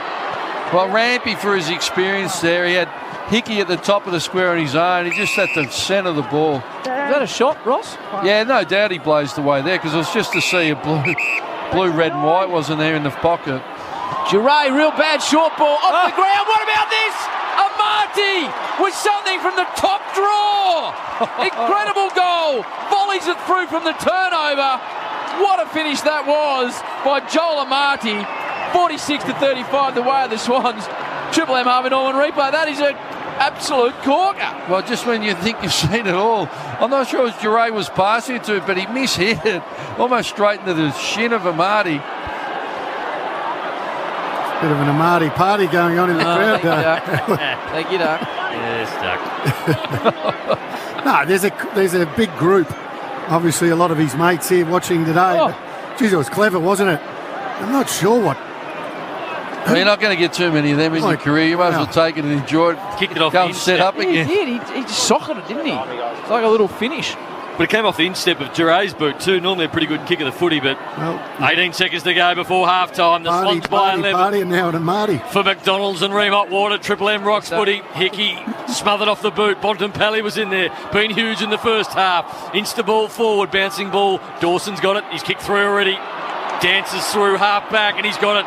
Can they get one last roll of the dice? The Sydney Swans inside forward 50. Franklin can't mark it. Fisted away on the siren. Good half of football. 7-4-46 the Sydney Swans. The Dogs are 5-5-35. It's an 11-point lead to the Sydney Swans at half time. For McDonald's Room Hot Water, Triple M rocks footy. That quarter for Beacon Trade. There to support Sparkies with 7:30am opening hours, trade prices and free delivery from over 100 Beacon lighting stores. For Ream Hot Water, Triple M rocks footy. Built tough for Aussie conditions. When it comes to water heating, ask your plumber to install a Ream. Robot Building Supplies, now delivering contact-free. Visit robotbuildingsupplies.com.au. It's better than good. Triple M rocks footy on Melbourne's 105.1. Hi, it's Marty Sheargold from Triple M's Marty Sheargold Show, and right now, Triple M's Rockin' Footy. Nick Reaver with us. We have not had a chance to chat with you since we found out that you are doing Celebrity MasterChef. Yep. Hey, the kitchen's dangerous. Burns and cuts everywhere. Harder to cook or take Mark of the Year? No. Footy field's easy. Triple M's Marty Sheargold Show. Weekdays from 6. Just mucking around, having a bit of fun. Or hear it anytime on the new Listener app. To celebrate 50 years of Macca's, we're bringing back the custard pie and introducing a new birthday McFlurry. Creamy custard pie pieces mixed in with caramel fudge and sprinkles, but only for a limited time. Available after 10:30am. Victoria. Every one of us needs to check in. Everywhere we see a sign, every time. Checking in only takes a second to do. But every time we do, it means we can stop the spread of coronavirus and protect our businesses, our communities, and each other.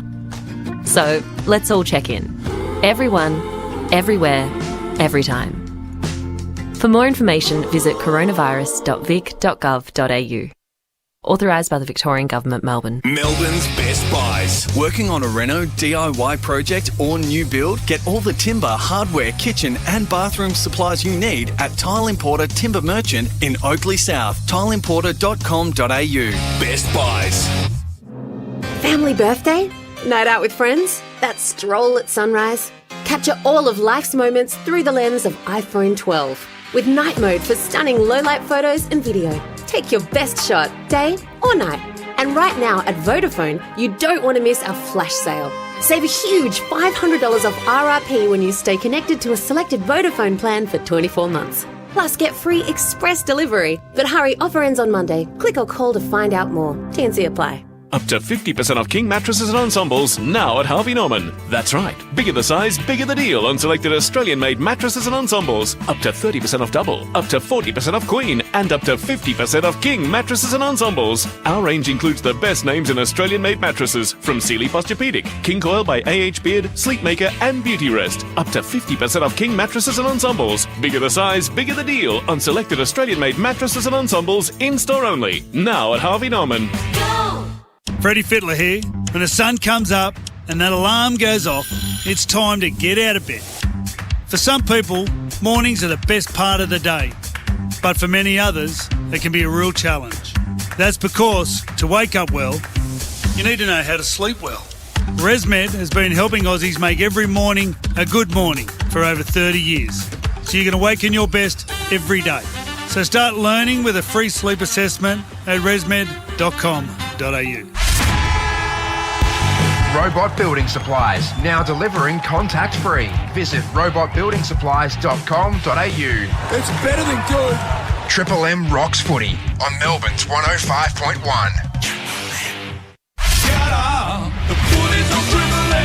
Triple M rocks footy. This halftime break for X-Lock Tools and Accessories by Bosch. Extra fast, extra safe and extra easy. The Sydney Swans lead the Dogs by 11 points at half-time, 7-4, 46 to the Dogs, 5-5, 35, 3 goals to Dawson, and all singles to the Western Bulldogs. This is half-time break for Bosch Power Tools, X-Lock Tools and Accessories by Bosch, extra fast, extra safe, and extra easy. As I bring in Ross, I don't do live reads, Lion, and... Correct, Brownie, I don't do them. It's not part of my brand. But it's been a really good first half of football. I mean, footy in this round so far has been pretty...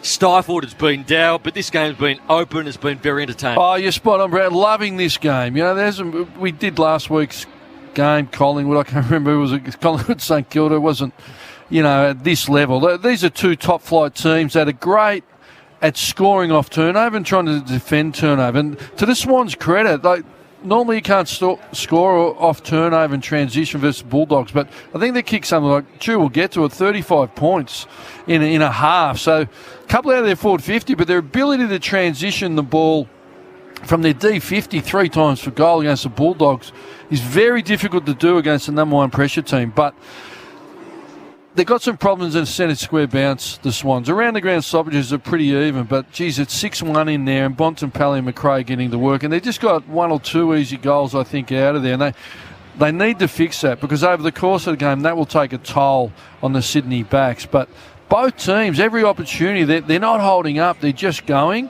But so then it's going to be the ability to stay composed in traffic like we saw Bontempelli do. The ability to step, or McRae, and lower the eyes. I think Dawson, just under these pressure games, when you get the half opportunity, the ability for Dawson off one step kick, Kennedy fed it out to him and just doesn't look like missing. So we saw GWS lose a game. They've kicked something like 9-10 or something, and Gold Coast kicked 10-5. So the ability to take your opportunities. Bruce missed the sitter. They've missed a couple. The Bulldogs. So I think the Swans are 7-4. They're taking their opportunities. The Bulldogs, they've had lots of entries, probably more than the Swans, but they just haven't been as productive. They can't get split. So each team, because both teams roll to the line of the ball really well and play some pursuit. If they can get it inside and they get it over inside, the players that are keeping width, the wingers have kicked goals, haven't they? Dawson and Bailey Smith and those guys out there. Florence, the other one. So I'm really enjoying the game. I think Kennedy's the one that's struggling. The pace of the game's going around him. Hopefully you know what, it's not my day-to-day, but, gee, let me get to work in the centre square bounces. I've been watching Liberatore closely. The tag, George Hewitt against him, but Libba's work rate is just incredible. He's inside. I didn't realise he was such a good runner. Like, he runs and covers a lot of ground. And as Bevo says, when you hear Bevo, it's like, you know, like we're in a battle. It's going to be which team has the most juice for the longest. So I'm not sure about the Swans, but we know the Bulldogs keep running and running and running, and that's going to be the challenge for a young Swans team. I think Buddy, I reckon he needs to play a little bit deeper. The ball was bypassing going around him. When he came out in the lead, Keith gave away.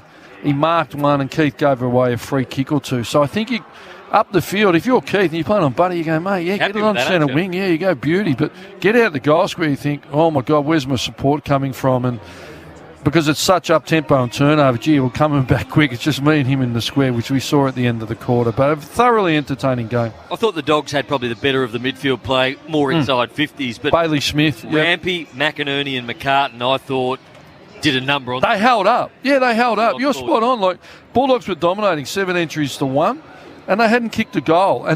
But I think that's the concern for the Swans. I think Lloyd's getting a bit of it, but Caleb Daniels been. But you're right.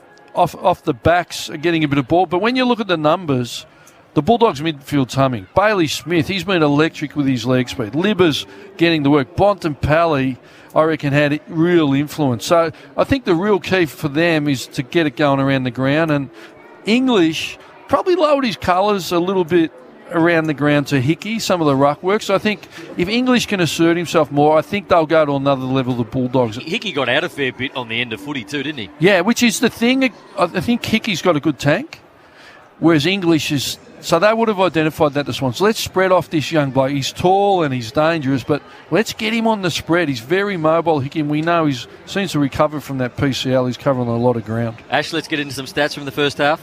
Well, the Bulldogs are number one for scores from turnovers, and they concede the third least in the comp at 41 per game. Well, today they've conceded 33 points from turnover and a half. It's 5-3 to Sydney, only 2-2 to the Bulldogs. But the clearances is a concern for the Swans. It's 26-13. The Bulldogs weigh 10-1 out of the middle. Just some leading ball winners. Bontempelli, 18 disposals, 3 out of his past 5 matches against the Swans.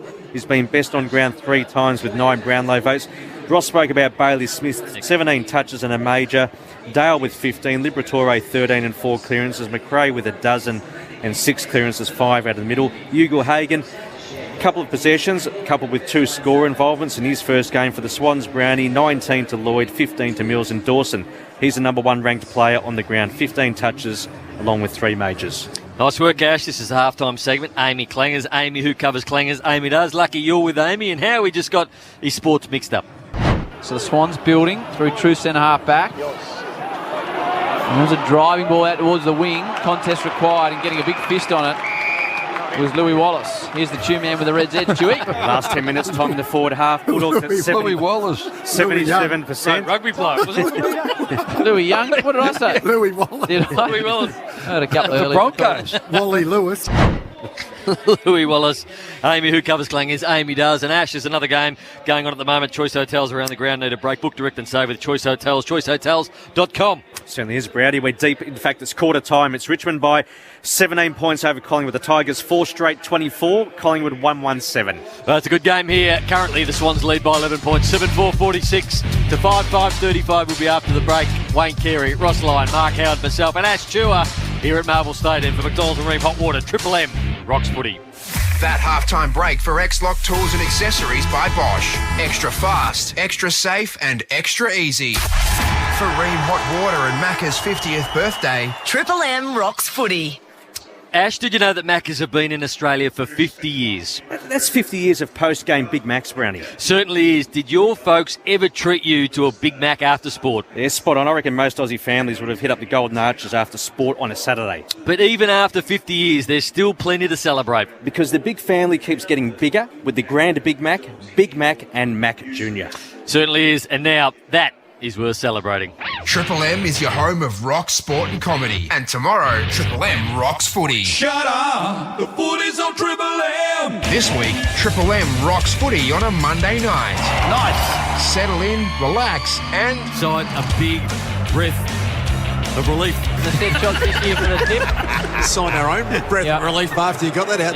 Join the Tempur mattress call team tomorrow from 7 for the Eagles and Roos. For Ream Hot Water and McDonald's, Triple M rocks footy. To celebrate 50 years of Maccas, we're introducing the Mac family. And with every medium or large Mac Junior, Big Mac or Grand Big Mac meal, you'll get one of 6 free Maccas glasses, but only for a limited time.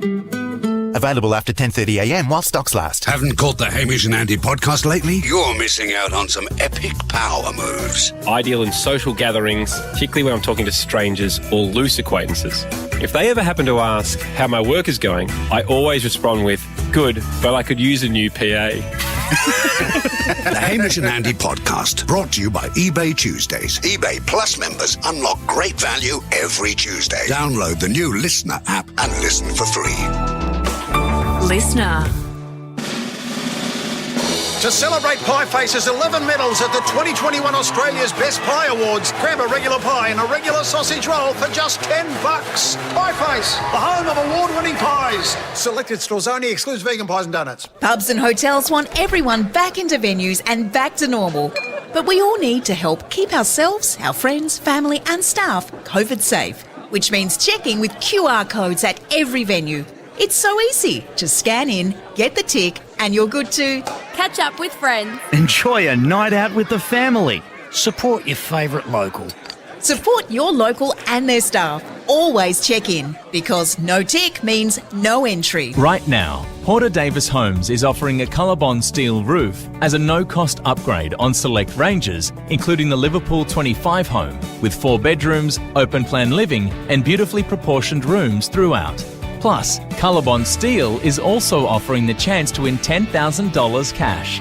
Enter now at colorbond.com/winbig. Colorbond Steel, made for Australia, loved in Victoria, trusted by Porter Davis Homes. Conditions apply. See website for details. Smart Aussies are really cashing in with Solar Heart Solar Hot Water.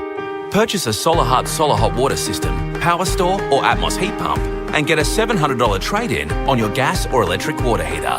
That's right, get smart with a $700 trade-in on your gas or electric water heater. And ask about our interest-free terms on any Solar Heart residential product, including solar power and battery storage. T's and C's apply. Talk to Solar Heart today. Get smart. Get Solar Heart. Now you can stream Triple M footy wherever you are. Download the Listener app and select Triple M. Hey there, I'm Kim Bradish. Victoria has introduced a hard border with New South Wales after 77 new cases in the state today.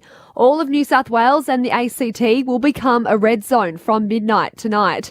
Earlier, Dan Andrews warned Victorians in New South Wales. But if you're there, get back and get back quickly. You've been warned about circumstances changing. This means the Victorian border is effectively closed to New South Wales and the ACT, except for Victorian residents returning on a red zone permit, who will have to get tested and quarantined for 14 days. It comes as the New South Wales Premier says given where New South Wales is at, it's highly unlikely Sydney's lockdown will be lifted on Friday. A woman in her 90s who was unvaccinated has passed away from the virus. She caught the infection from her household. 55 of today's 77 cases are linked to family and friends, mostly in Sydney's southwest. The state's Chief Health Officer, Dr Kerry Chance, says the recent death highlights the risks, urging Sydney and surrounds to stay home. If we are going to get out of lockdown, the quickest way we can do that is by all doing the right thing. While the state's Premier, Gladys Berejiklian, anticipates cases to soar over the coming days. Given the number of people exposed in the community overnight, I'm anticipating the numbers in New South Wales will be greater than 100 tomorrow. Now, that's what I'm anticipating, and I'll be shocked if it's less than 100 this time tomorrow of additional new cases. Your brand new Bunnings Warehouse Tarneed is now open. You'll find a great range for DIY and home improvement projects. Check it out at the corner of Leaks Road and Sunset Views Boulevard, Tarneed. Staying clear, getting down to 8 degrees overnight. A shower or two expected tomorrow, tops of 15. And to stream every minute of the footy live this weekend, wherever you are, download the Listener app and select Triple M Melbourne 105.1. Triple M rocks footy. This quarter for IGA Liquor. Proudly local, proudly independent. That's it. IJ have got you covered this footy season. Get your favourite spirits, beer and wine. Head to ijliquor.com.au to find your nearest store. Nice one in Bowen Heads. IJ Liquor, proudly local, proudly independent. Sydney by 6 at quarter time, 11 at half time, 7-4-46. The Dogs 5-5-35. Dawson has kicked an equal career high 3 goals for the Sydney Swans, all single goal scorers for the Western Bulldogs. Man, what type of crowd did you think was here? Good crowd, however. I reckon about 28,000. Okay, a very cool afternoon. How are you, Duck? I'm good, Howie. Enjoying this game of footy, actually. They don't disappoint, do they, Sydney? Nope. They've really changed the way they've played. I mean, they're now a side that likes to really take the game on. And to be honest, a little bit of the old Sydney, a little bit of rope-a-dope, because obviously the Bulldogs, I thought, dominated a lot of the statistical areas in that second you're term. spot on. To see them live, they are kicking short a lot. But what they're doing, they're pulling the trigger quick and looking for the overlap, and they're working the ball into the inside and to the open side. So if you sit off them, so if you want to sit back and defend collapse back football, they'll work the ball up and it'll sail over your head. So they draw you up, and then that actually gives their forwards some good one-on-one opportunities. So not often you see Buddy double team or Papley, the little fella, because if you lay off them, they'll use it and they'll go quick. But I think the challenge for both teams is when do I go quick, and when is the defence organised, and when do I have to build it up? So that's where the leadership and the experience comes into it. Bob Jane T-Mart to get world-class deals on world-class brands. Buy 3, get 1 free instant cashback, bobjane.com.au. Robbo, your man O'Riordan, who is the sub, I'm not sure if you've seen Colin's tracksuit, but for mine, the Sydney Swans tracksuit is far too tight. It's very, very sort of bunched up around the the groin region, to be honest with you, Robbo. Well, don't worry about the tracksuit. It's the jumpers, and there's a lot of South Melbourne fans. Remember the Lakeside Oval when South Melbourne... This is the jumper. So I'm a traditionalist. I love it. So the spectacle with regards to that is fantastic. I'm loving this game of footy. I've loved the way the Western Bulldogs play, but I tell you what, Sydney's brand is fantastic. We're in for a ripper second half, that's for sure. My word, we are. Choice Hotels round the grounds, Chewy. 2 minutes into the second quarter, Richmond 4 straight 24, leading the Pies by 17 points, 1-1-7. All right, we're all set for a start here in the second half. A very chilly afternoon at Marble Stadium with the roof open. It was the Swans by 6 at quarter time. They lead by 11 at half time, 46-35. And they have kicked 5 of the last 7 goals of this match, the Swans. A bit of a delay in the middle. McRae 6 tackles, English 5. Metres gained, Smith 325. Where's that music come from? I don't know. All of a sudden just... the ground manager's playing his personal set, I think. I'm not sure what that is. Taylor Dre's had 4 intercept marks. Now we're ready to go. Bontempelli wanders into the middle beside Lukey Parker. And English and the big man Hickey will get this underway in the second half with the Swans leading by 11 points. Hickey taps it down towards Mills. McRae tries to shark it. Caleb Daniel immediately caught with the football. He's not going anywhere in the middle of the ground. Just a light nor'wester across Melbourne today. Been cold all week. Bit of snow, I think, Nate, hasn't there been? Not this week, Howard. Okay, as Mills sends the ball to the outer side. Joe Hannison tracks it back. He's got options inboard. One of them is Hunter. He gives a little feint, goes to Bailey Smith, who kicked the opening goal. And now Keith. Long by Keith towards centre wing. Bontempelli flies. The ball got out the back at ground level. Picked up by Caleb Daniel. Shoveled it forward. Garcia's your man. Sergio's brother. You get a free kick. He wants to bob it in quickly. He's got Young ahead of him. Now every avenue is stopped and he has to go back over his mark. Umpire calls him to play on now. So he goes with a half-bait kick into the pocket. It's a good one too. English just drifts forward, comes back out and marks the footy, and he'll have to kick at 55. Very dangerous pushing forward with his height, and it's great he's put some offensive pressure back on the Hickey, because you're just thinking, with Norton out, they're just not as dynamic and powerful a forward line, are they?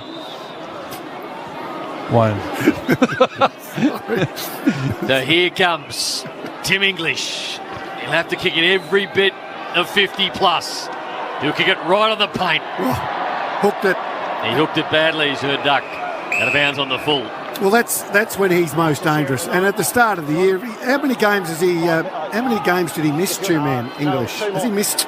He missed a few after that bad concussion. Yes, he did. So he's missed 4 games. Yeah, missed 4 games. Yep. That's how he was in really good form early, really good marking form. He's just starting to get back into that now. But I reckon if he's up and about during the finals, Brownlee, he could be that X factor English for me. I like him. The acting chief health officer of Victoria has declared that all the New South Wales and the ACT will become a red zone under Victoria's permit system at 11:59 tonight. And a big mark taken on the outer side. He looks a little bit sore, Dawson Simpson. So if you're not Dawson Simpson. What am I saying? Dawson. His name's not. Well, COVID's a bit stressful, Harry. Yeah, well, I'm trying to actually deliver the appropriate information. I don't know about Wally Lewis. Dawson Simpson, he was down in Geelong, wasn't he? Big ruckman with the GWS. Yeah, it's Dawson. Dawson's Creek. That's right. I'm all over the shop. Good show. So I presume after midnight, if you're not back, you start calling Mark Bayes soon. Quarantine in Victoria. Jeffrey Dawson, was he the first? What is his name? Jordan Dawson. Jeff Thompson. That's Jeff Thompson. No, Jeff Lawson. Jeff Lawson. There's Jeff Lawson as well. He's from Wagga Wagga. We're just really struggling. It's not common. Henry. That's right. Anyway, the ball's on the outer side. We'll bring you back to the footy. Bruce, big fly from behind. Out the back is Garcia. Nearly gets his head ripped off. Back to Smith. Looping handball to McRae. He wants to hit a target inside with a little short ball. Wallace drops an absolute soda. Should have held it. Back to Smith. Winds the ball inside. Oh, well done, McCartan. Well done, McCartan.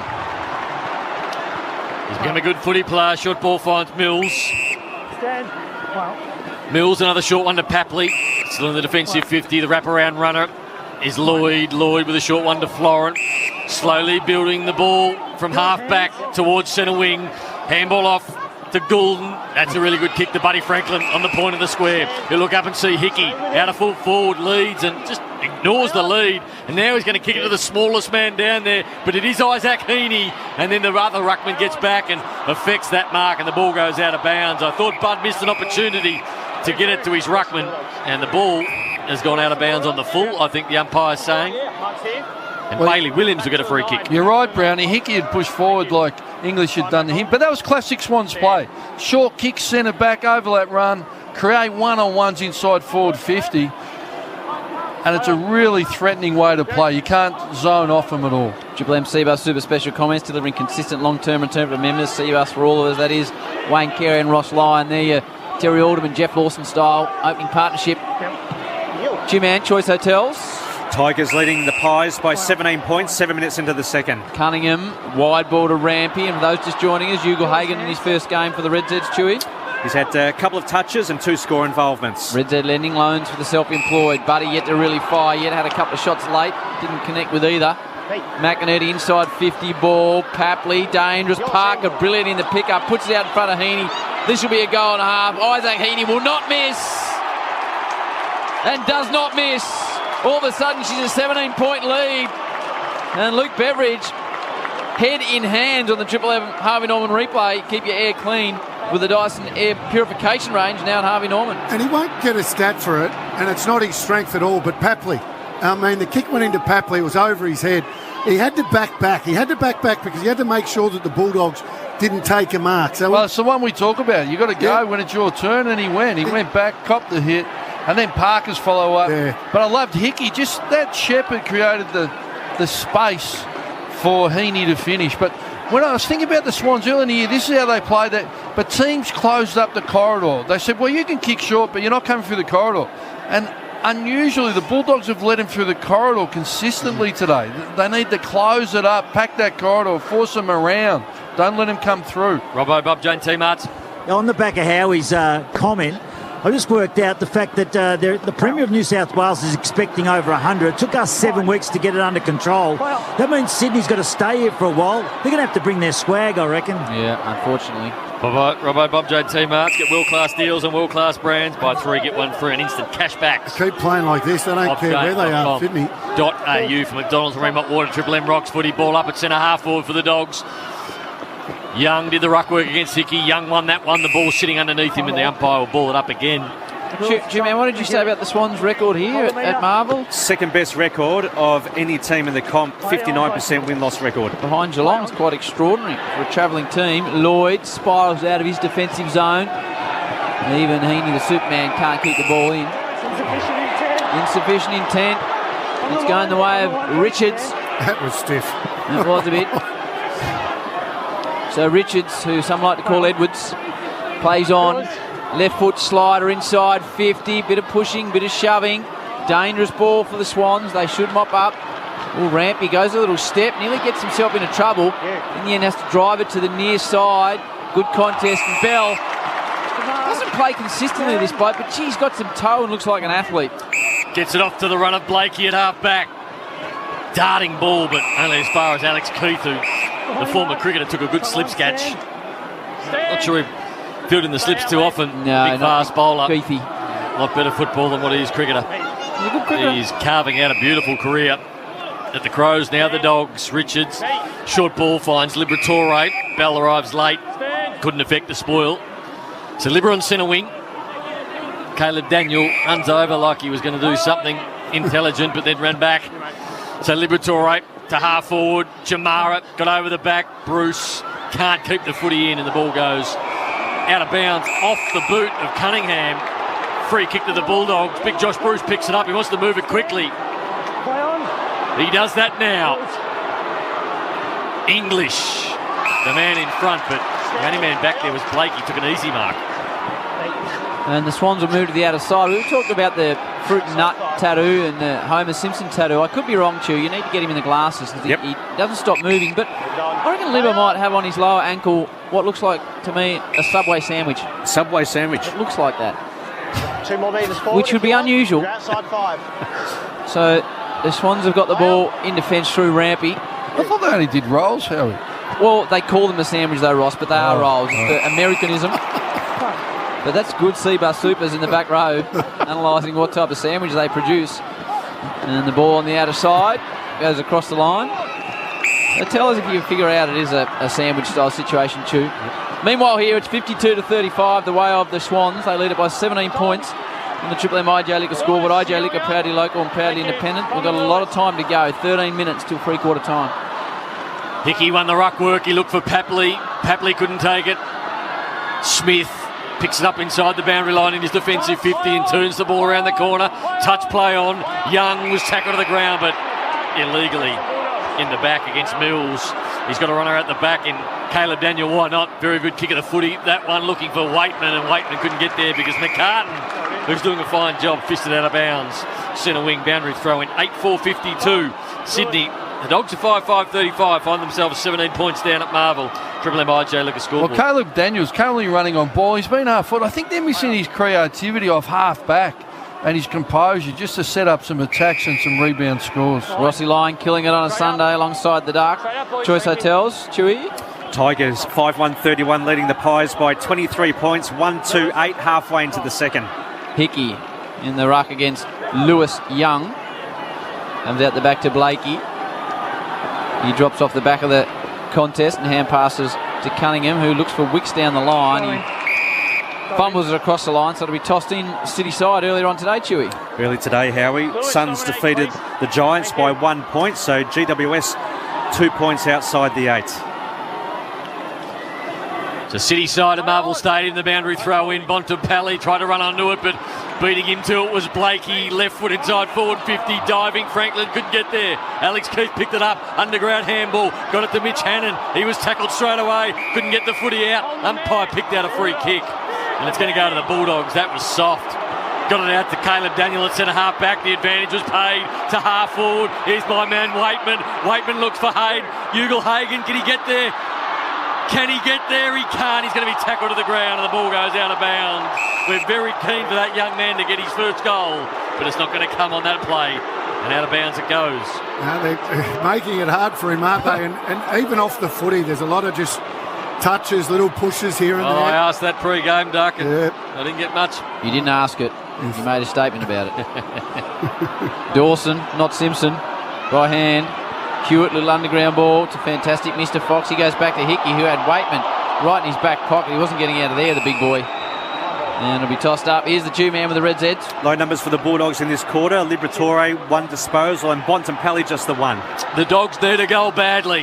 What can they do? Hickey gets a bouncing ball outside defensive 50. Heaney was brilliant. His handball was great. Got it out towards Fox, and a free kick picked out. The umpire said holding the ball, so The Dogs will go back inside forward 50. And we spoke about Blakey off half-back. He's had 3 opportunities this quarter. He's run, he's created, but he's just got to tidy up his disposal. He's just sending off a few little balloon balls. He missed Buddy on the lead then. Caleb Daniel from 60. Low hard ball. Straight to Hickey. Marks on his chest. Our man Kleiny, the world's best photographer down there, tells me it's not a Subway sandwich, it's a banh mi. Banh mi? Yeah, banh mi, which is your sort of vegetarian Subway from what I can gather. No. Crackling pork. Vietnamese roll. Chili. Vietnamese, right. Oh, that's what it is. A vegetarian.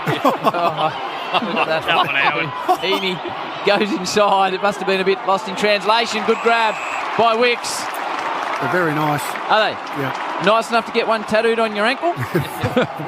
And Wicks will line up from 45 directly in front. Get a nice fresh chili. Well, I think he toured in Vietnam, didn't he? He played a game over there. Yeah, well, didn't he? that's there you go. Synonymous. It is with synonymous. Vietnam, the banh mi. The banh mi. The crackling pork. Right. I don't need a great deal of Vietnamese, obviously. Wicks from 25 slides it to the right. I've had a tough day, Nate. 53 to 35. The Swans lead it by 18 points. Is that game high, Chew? Game high, Howie. Yep. Sure wasn't you that stayed out last night, Howie? Well, I told you I had one cider last night. Feel like you're putting all your effort into the TV calls, Howard. They are very happy at Fox. So Howard had a big night last night. A couple of shandies, a couple of Midoris. And Caleb Daniel with a left foot from inside defensive 50, a long ball to centre wing, fisted out of bounds. Boundary throw on the other side of Marvel Stadium. Just that little bit of a connection for the Bulldogs going inside their forward. 100% one. I'm just thinking, it's like without second quarter, They're going in, they can't score. And the Swans, on the other hand, are going up to equal numbers and look dangerous. What do the numbers tell us? Well, they're number one for marks inside 50, 15 per game. They've only taken 5 today. Dogs in the hands of Hugo Hagan. Oh, a little step and he falls over, goes backwards. Gives it to Bailey Smith. He gets his hair ripped. The mullet nearly got ripped off his head. Drives it forward to Big Brucey. Oh, Josh. And hopefully Bailey Smith still got his hair. Make it 6 marks now inside 50. And Big J Bruce will line up from 20. Have a look on the Harvey Norman. What happened to your man Smith's hair here, Nate? Tackle came. Been a little bit high, would have got a free kick, but definitely high. So Jamara Ugo-Hagan involved in that passage. Josh Bruce has not kicked a major today, Chewy, so he's 10 behind the moment, what he kicked against the Kangaroos. And Bruce lines up directly in front to make it a goal apiece in this term. Bruce leans back, nails the goal, needed for the Dogs. They come again, 53 plays 41 the way of the Swans, 2-goal margin. Sydney are up, Triple M AJ Liquor scoreboard, AJ Liquor proudly local, proudly independent. And that's the difference in the game, efficiency inside 50. Bulldogs more entries. They're basically going at 1 score every 3 entries, and the Swans really efficient. Equal numbers, low on their eyes, 1 in 2. Just looking at the Harvey Norman, some happy Bulldog supporters, Howie. I think that was Susan Alberti, wasn't it? I believe, a long-term and long-time supporter of the Western Bulldogs. She had a couple of other characters up in the corporate box with her. So a 12-point margin favour of the Sydney Swans. Triple M AJ Liquor scoreboard. The Mac family has arrived at Macca's. Get a free limited edition glass with every medium or large Mac family meal. Do you go the small or the medium or the large meal, Ash? I usually go for the small. For a small man. For Red Z Lending, how long did you spend in the bathroom break before? Seemed like you're in there for an eternity. Yeah, PB, 2 minutes and 34 seconds. So the ball back inside 450 for the Swans for the quick answer. Flying shot at goal through to one behind by Goulden. I went in. Ash saw it in there. I came out. He was still in there. A long time for Red Z. Centre clearances, two-man. It's 11-2 the Bulldogs' way. Every time Sydney have actually they've had a scoring shot. Not sure that's what our audience really needs to visualise. I'm sort of struggling to go with the conversation. The eyes were watery. It was a relief. Thank you, Chew. Louis Young with the driving ball down the line. Oh, Dawson! Wow, he's got the world's biggest hanger. Blakey, mate. Blakey is the one that's gone to the top of the pack, and he fell down really hard. Oh, duck. Yeah, don't overplay there. Gee, he did land heavily, though. Not too bad. Oh, that is a big, big blow. He's landed right on his back. I don't think we're overplaying that duck. He's a very, very sore boy. Blakey. Duck not quite as impressed. His dad be saying rub it tomorrow. He's pretty tough. Gee whiz. Put the magic spray on it. You'll be right. It's a big 8 minutes coming up before three-quarter time. 13-point lead to Sydney. The Dogs through Caleb Daniel. Get the clearance then half forward. Dropped by Rampy. Coming back in was Jamara. Laid a good tackle. Ball comes out to Goulden. Goulden under pressure near the boundary line. A bouncing ball looking for Wicks, and Wicks gets it over the boundary line, and we'll have a boundary throw. Let's get down to that boundary. Bob Jane T-March, what do you got? Yeah, it happened right in front of us, Blakey. John Longmire, no sympathy at all. He's hobbling round, but the coach doesn't worry about it. He saw it as I saw it. Yeah, just walk it out. Get up, son. Rub it tomorrow. Walk it out. Tough man. McDonald and Ream Hot Water. Triple M Rock and Footy. Nice little step by Errol Goulden. The Swans will go inside 50 again. They do well to bring it to ground, but Duray, who's had a good day, gives it back to Cordy. Bell nearly got him from behind. Spits it out to the near side. It's a big fist across the line. This Garcia is very keen to get on the ground as Waitman comes off. And if we talk about Jamara Ugle-Hagan, what he's learning today is senior AFL defenders play with bodywork. He's just going to the ball. Here comes Blake. Nothing wrong with straight back on. But every time he just watches the ball, they're just pushing him out. He's just eyes on the ball. He's going to have to get some craft development going. Boundary throw in. Parker couldn't handle it. Stepping through was Bailey Williams. Got the handball out towards Ed Richards in the middle of the marvel. Wide ball, dangerous ball, 50-50 ball, bouncing towards Mitch Wallace. He couldn't take it. Here's that man Blakey. He went in really hard. Sydney win it back. Now the ball bubbles around. Mitch Wallace opportunity. Free kick will go to Jamara Ugle-Hagan. This will be the first time we've seen him with a little bit of time with the footy, and he's got it just inside the point of the square. So, Hagan. Not sure if he's a big launcher of the ball or not, but he's going with a low darting ball, looking for Hannon, couldn't take it. McCartan had it stripped.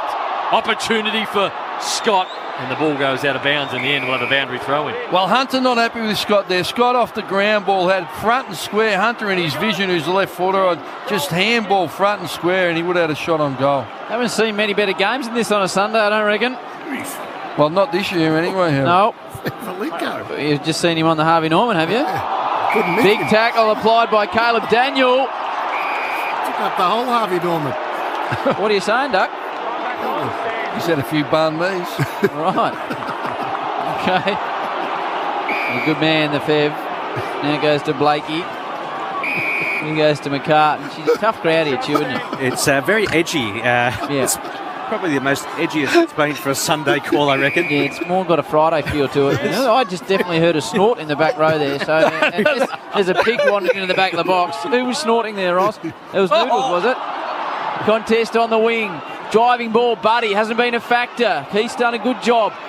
In arrives Heaney and Richards. Players diving in anywhere. This is a massive game of football. Big ramifications. Second place, sixth. Park, a good hit. He's got Dawson. Dawson with the left foot. Really good. Got it out. Here comes the run of Lloyd. Lloyd's got a player on. It's Armadi. Misses him. Gets it with his one hand. Bounces back up to him. Papley. Opportunity. Can he control the footy? Papley gets around one. Papley gets around two. Gets the ball back to Armadi. Standing start. And pushes it wide.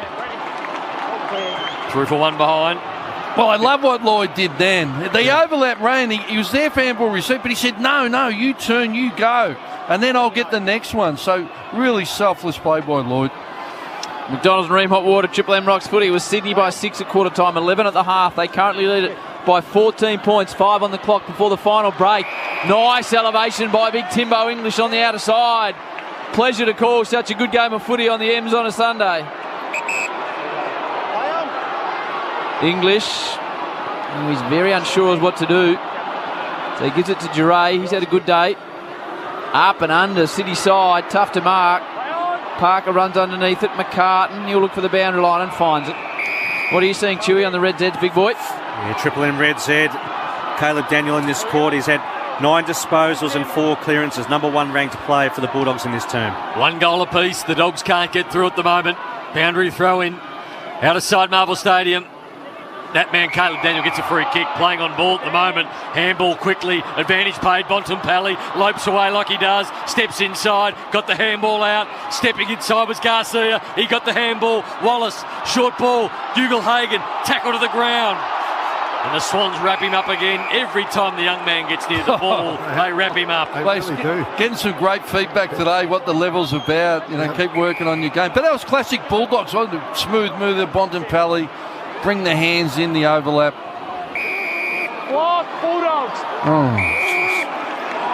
Oh, it's going the way of Big Tim English. Has he got the range, Nate? He's got the range. Oh, definitely got the range. So he'd have to kick it. No, the mark snuck inside 50 now, so they have to kick it from 48. Choice Hotels round the grounds, Chewy. Round the grounds, Richmond by 16 points over the Magpies, nearing half-time. What the Harvey Norman replay, both ruckmen just facing each other. Yeah. I don't know how the umpires...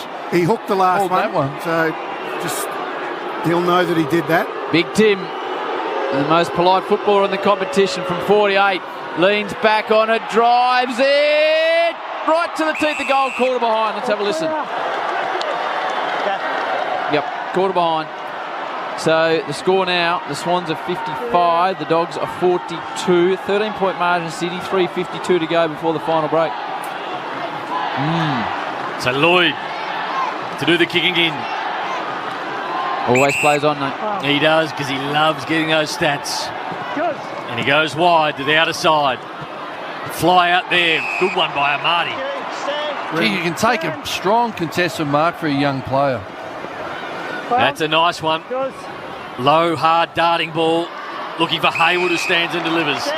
Good contested mark. The Swans on the build. Now has to slow down. Lead from Papley into the pocket. Elects not to go there. Short ball. Almost got over the top of Mills, but was good enough to stretch and get it. And then a short one. And Papley kept going, and now Parker. So Parker 55 from home. He wants a pass. Move it on. He wants someone to lead up at him. He goes to the right foot now, top of the square. Hickey gets to the front, can't mark it. Papley was at the front and centre. Bontempelli clears the area. It's a 50-50 ball out there. No 50-50 about it. Going back with taking a beautiful mark was Goulden. Geez, eyes for the ball only. Great courage for a small player, young player. Big moment. 176 cent. He stood up in the pack. It's a driving ball deep forward. Dogs got the numbers. Oh, Hickey nearly floated in from the side. And Marty's there. Swans pressuring. They're trying to get it to Bud. He just stands up in a tackle. 4 Bulldogs jump on top of the big Bud. 30 up, and the Swans attack and goal. Doesn't come out. Yeah, it looks like he hurt himself in that marking contest, Hickey. Just limping across. He's back in with a posterior injury early in the year. That is okay. The Swans could snag one from here. Just before three-quarter time, it makes it hard for the Dogs. Handball to Bailey Williams, steps in and out of trouble, and then Roosh won as hard as he can. Into the middle of the ground. Wakeman got up, couldn't quite complete the mark. Ground level. The Swans have got a Lancers at the moment. Ball into the middle to Blakey. He's got another player on. It's Lloyd. Can he get it to Lloyd? He does now. Lloyd will look up and see a crowded forward 50, so he'll slow it down. Outside 5. Not sure why Blakey would go there. Seriously. Get up, get back. Driving in. Yep. So Lloyd goes wide and finds McInerney. Smith mans the mark. So at half forward, just near the boundary. Another short ball on. Mills kept going. Well, I so think 55 out. Blakey gets into the pocket. No. Well, I think they've had a plan to take out the Bulldogs' intercept game. Pass the ball around. Don't bomb it in until it's Long deep. kick, got over the back. Parker picked it up. Left foot snap. Sydney get another one. And that's probably a reasonable example, isn't it? Like, because the Bulldogs' number one interceptors and transition, they've actually taken their rebound game often because they're building it up really well. And then when they are going in, they get a good contest, and that was a classic crumb by Parker. 61-42, Triple M IJ Liquor scoreboard. I know we said this before the game, Brownie, but, Sydney, the win last week, they're in the box posse now to win this one. I mean, you got to start to believe, could this side do what? Yeah, and I think it just goes to show, no matter how good you are, you lose your balance of the team.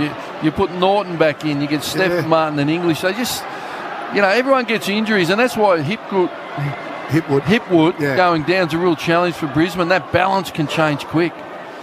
Choice Hotels around the ground. Jack Rewalt kicked a goal after the siren. Chew, what number was it? What was the score? That's number 700 for Jack Rewald, and it's half-time as well. Tigers by 17 over the Pies. Teammates came from everywhere for jumping Jack. McRae shoved into the ground by Parker. So what do we got? 1:20 on the clock.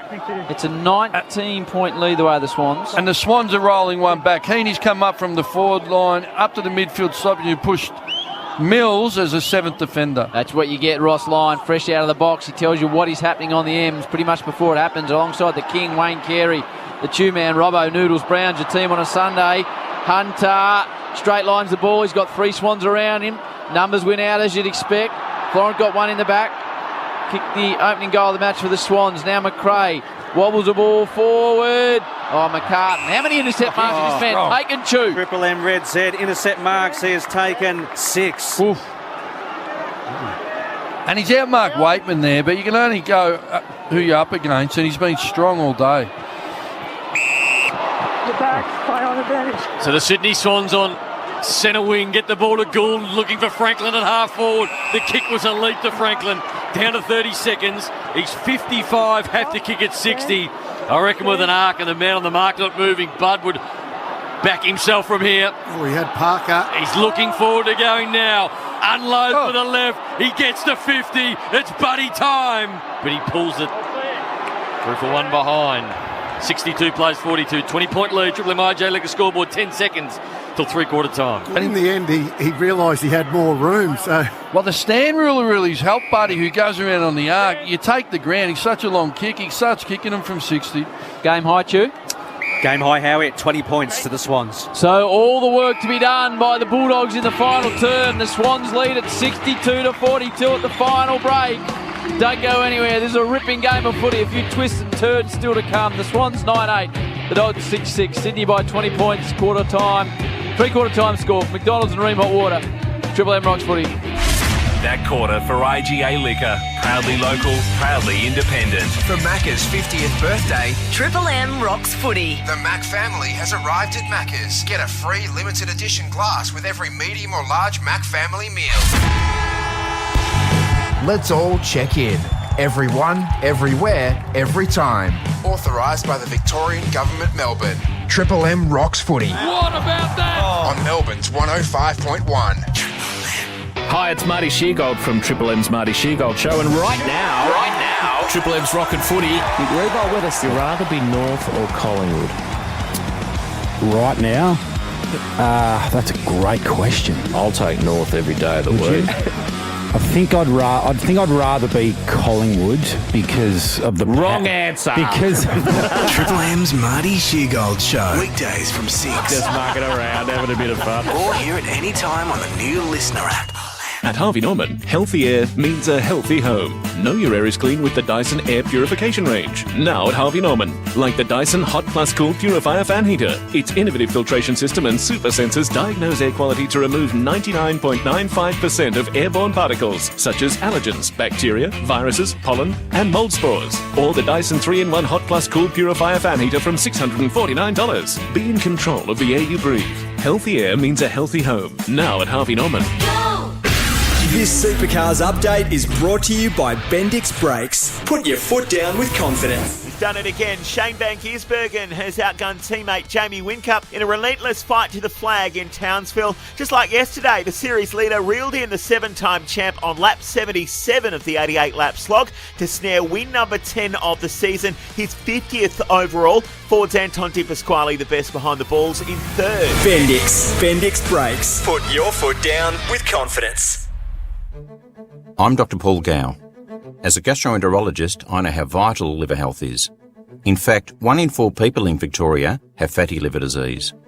Your liver is like the canary in the coal mine, the first indicator of wider health issues like diabetes, heart disease, stroke and cancer. Healthy choices mean a healthier liver. So the first defence is lifestyle. The second is a liver function test. Find out more at liverwell.org.au.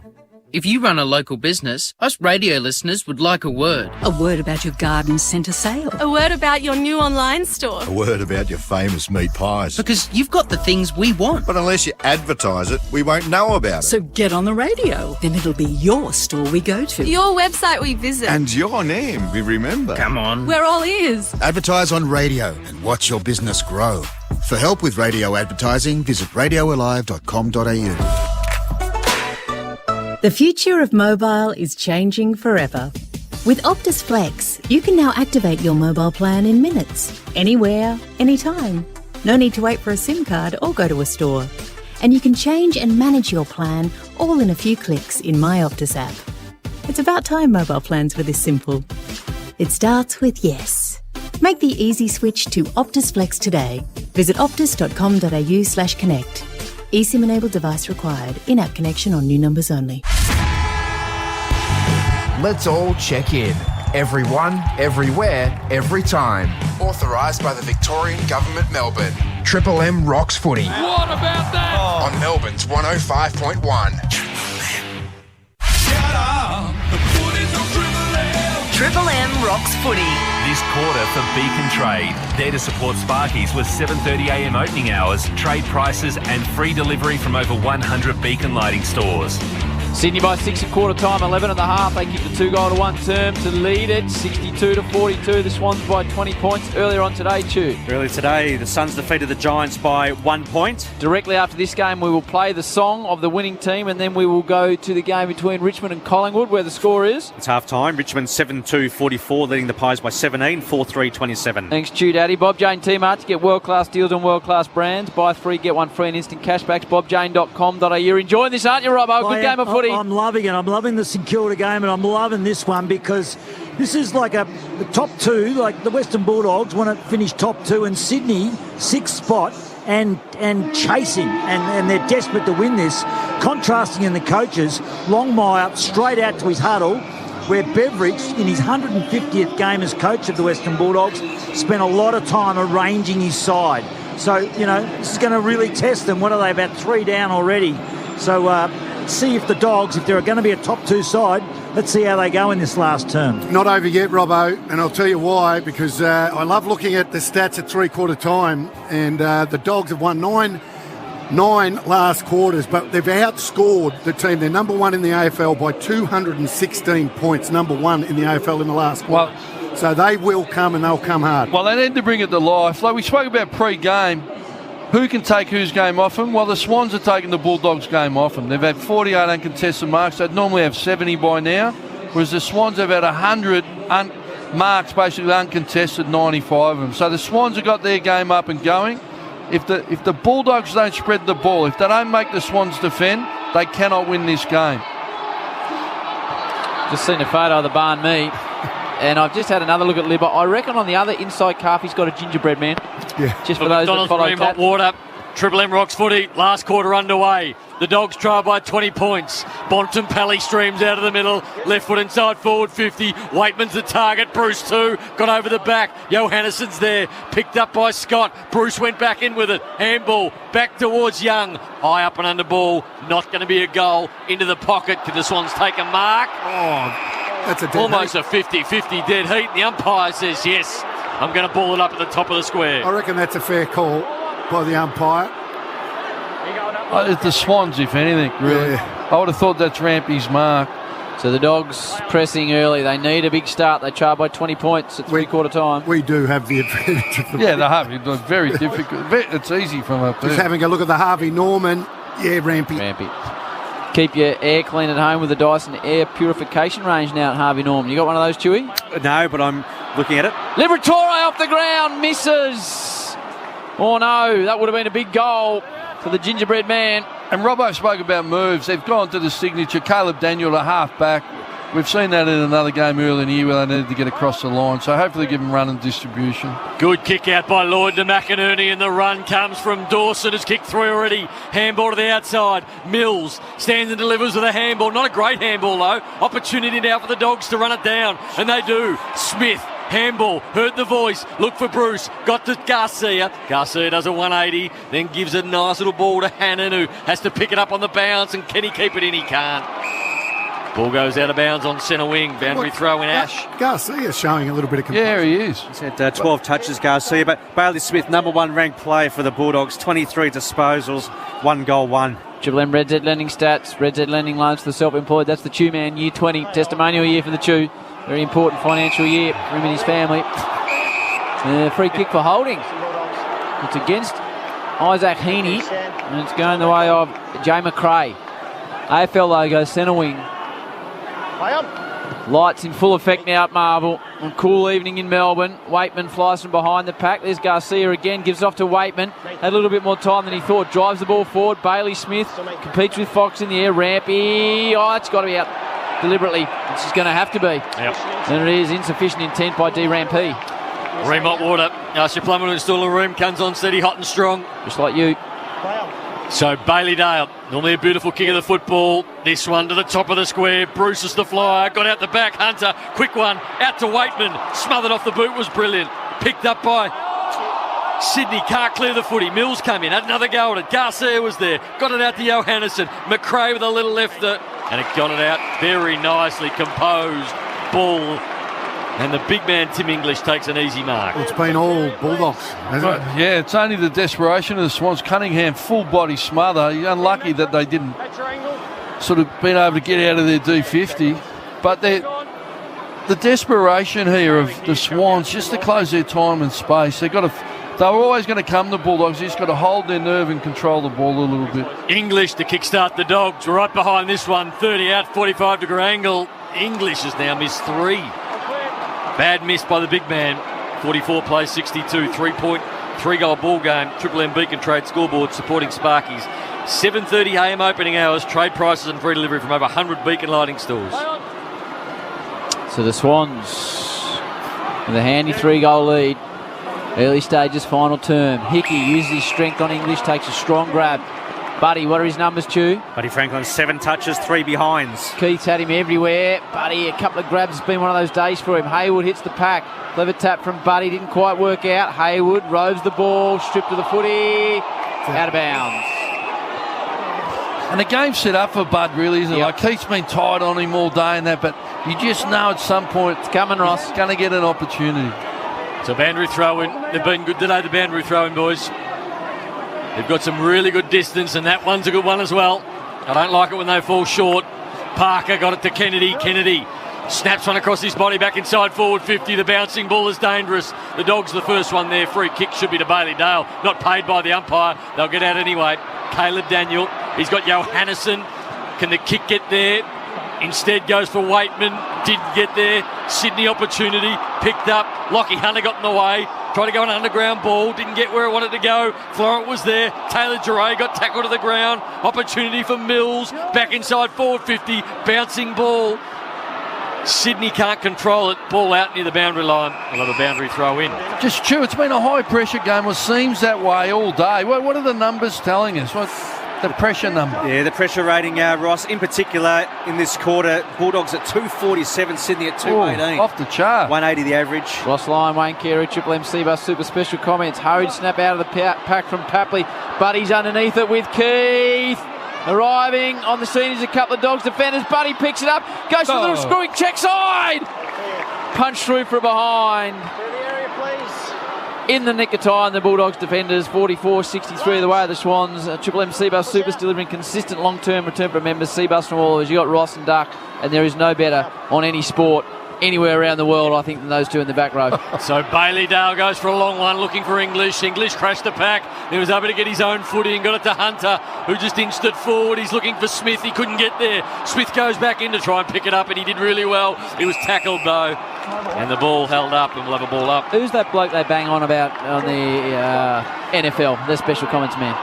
Romo. He's on 18. Joe Romo. Yeah, T. Romo. Howard Cassell. Ross and Duck have got those two blokes covered easily. So the Dogs. What's that? Aiken. Yeah, I'm not sure we're going back that far. Richards with a long winding ball is good. Hannon sends it forward. The Dogs need something from big Joshy Bruce. McCartan does him again. Oh, McCartan's putting in a wonderful performance by Sydney, repelling attack after attack after attack.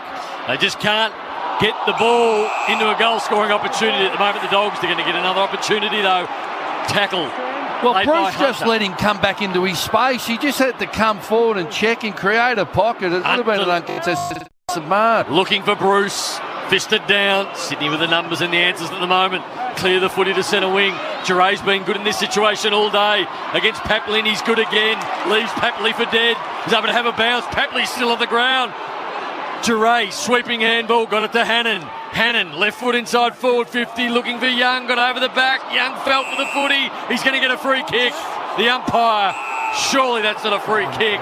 He's going to play it to Young. Oh, that's a terrible. Hang on, let's have a look at the Harvey Norman replay. Young felt for the footy. Gee whiz. Didn't deserve it. The umpire like his time again. Probably could have gone back. 24 free kicks to 13 in favour of the Bulldogs today. Wow, to do. Trailed by 19. Young from 40 brings it back and kicks a brilliant goal nonetheless. Didn't deserve it, but took full advantage of it and capitalised for the Dogs. 50 plays 63, 13-point margin. The Dogs get the first goal of the last quarter. Beacon Trade scoreboard. Bravo. Horse has gone berserk down here. He seriously lost the plot. Why was that a free kick? Well, it Big wasn't. telling goal. And Duck, you know him, and Ross, you know him. That can decide a game, seriously. No wonder the coach is going nuts. It's an easy caper coaching. What was the free kick paid for, seriously? He said a push. A push, I was right. just Have a look again. watching Talk us through what happened. Harvey Norman replay. Young coming back, eyes on the ball.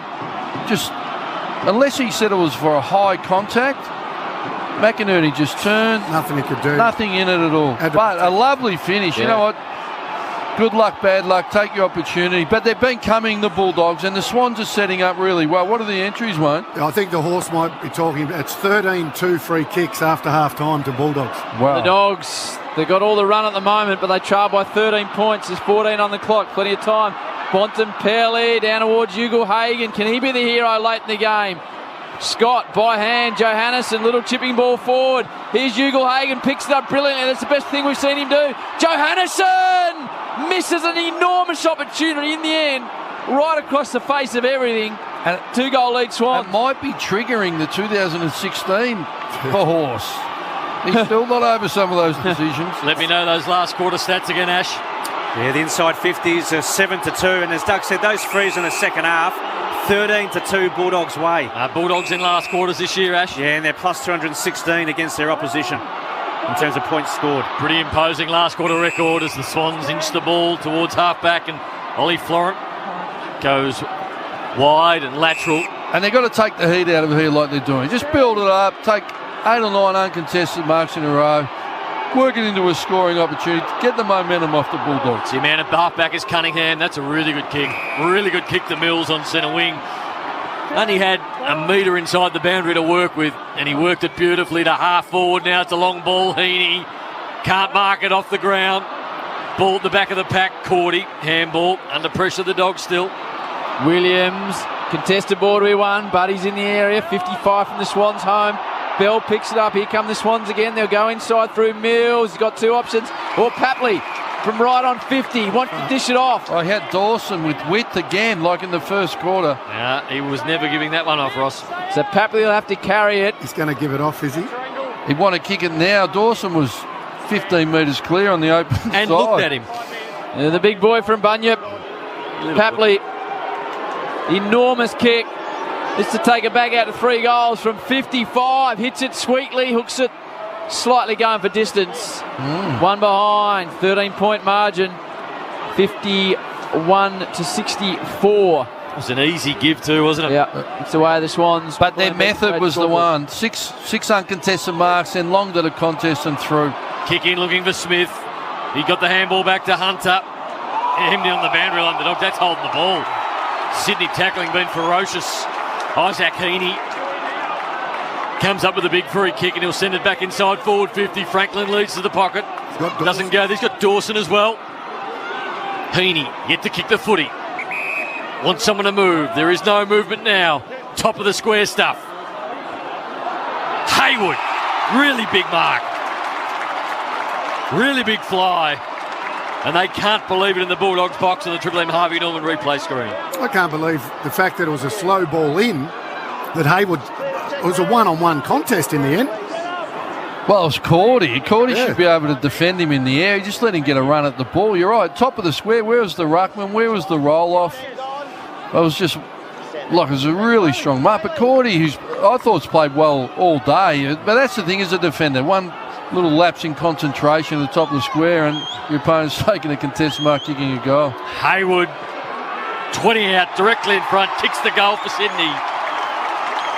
And that makes it hard for the Dogs. That's his second.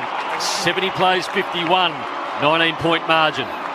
Well, there's still plenty of time here, but the Bulldogs were having a big crack. So the composure of the Swans and the leadership for a young group to work the ball up, get in the scoring position and graft a goal just to take the wind out of the Bulldogs' charge. Triple M Red said, so with the Bulldogs, 43% of their possessions have been won in a contest today, opposed to their season average of only 37. And Bontempelli, only 6 touches since half-time. He had 18 in the first half, currently 24 for the game. It gets you a 19-point lead the way of the Swans. Triple M Beacon Trade scoreboard supporting Sparkies with 7:30am opening hours. Trade prices and free delivery from over 100 Beacon Lighting stores. What are you seeing? Some big guts on the Harvey Norman. Looking at the Harvey Norman, it nearly fell over the balcony trying to mark that footy. Trying to take a big grab and his sort of gut spilled out over the pants. Nearly went from the second level to the first. Which is not the way to go. Bontempelli ducks his head, got a free kick. Advantage not paid. Thanks, Nick. Back up there. So they need the next one in the next couple of minutes. You figure the Dogs are going to have to kick 4 goals or 3 in points in the last 11 minutes. So still time for a talented team. They'll have to start taking a few risks through the middle. Bontempelli goes by hand. Now Cordy. He's pushed as he kicked it. As a result, it goes just out wide to the pocket. McRae hits it with a bit of pace. Wallace cut off beautifully by the Swans. Lloyd, it's a good long ball. He finds Papley, who's happy to just go back and take a bit of time. Tommy Papley too, Red's edge. Tom Papley, a couple of behinds, along with 15 touches. Little chipping ball. And towards Heaney, why wouldn't you? Comes to Dawson, who's kicked 3 goals. That is a beautiful kick. Nate started the game by saying how good this left foot on the man is. And Kennedy, probably just a bit too far out to score.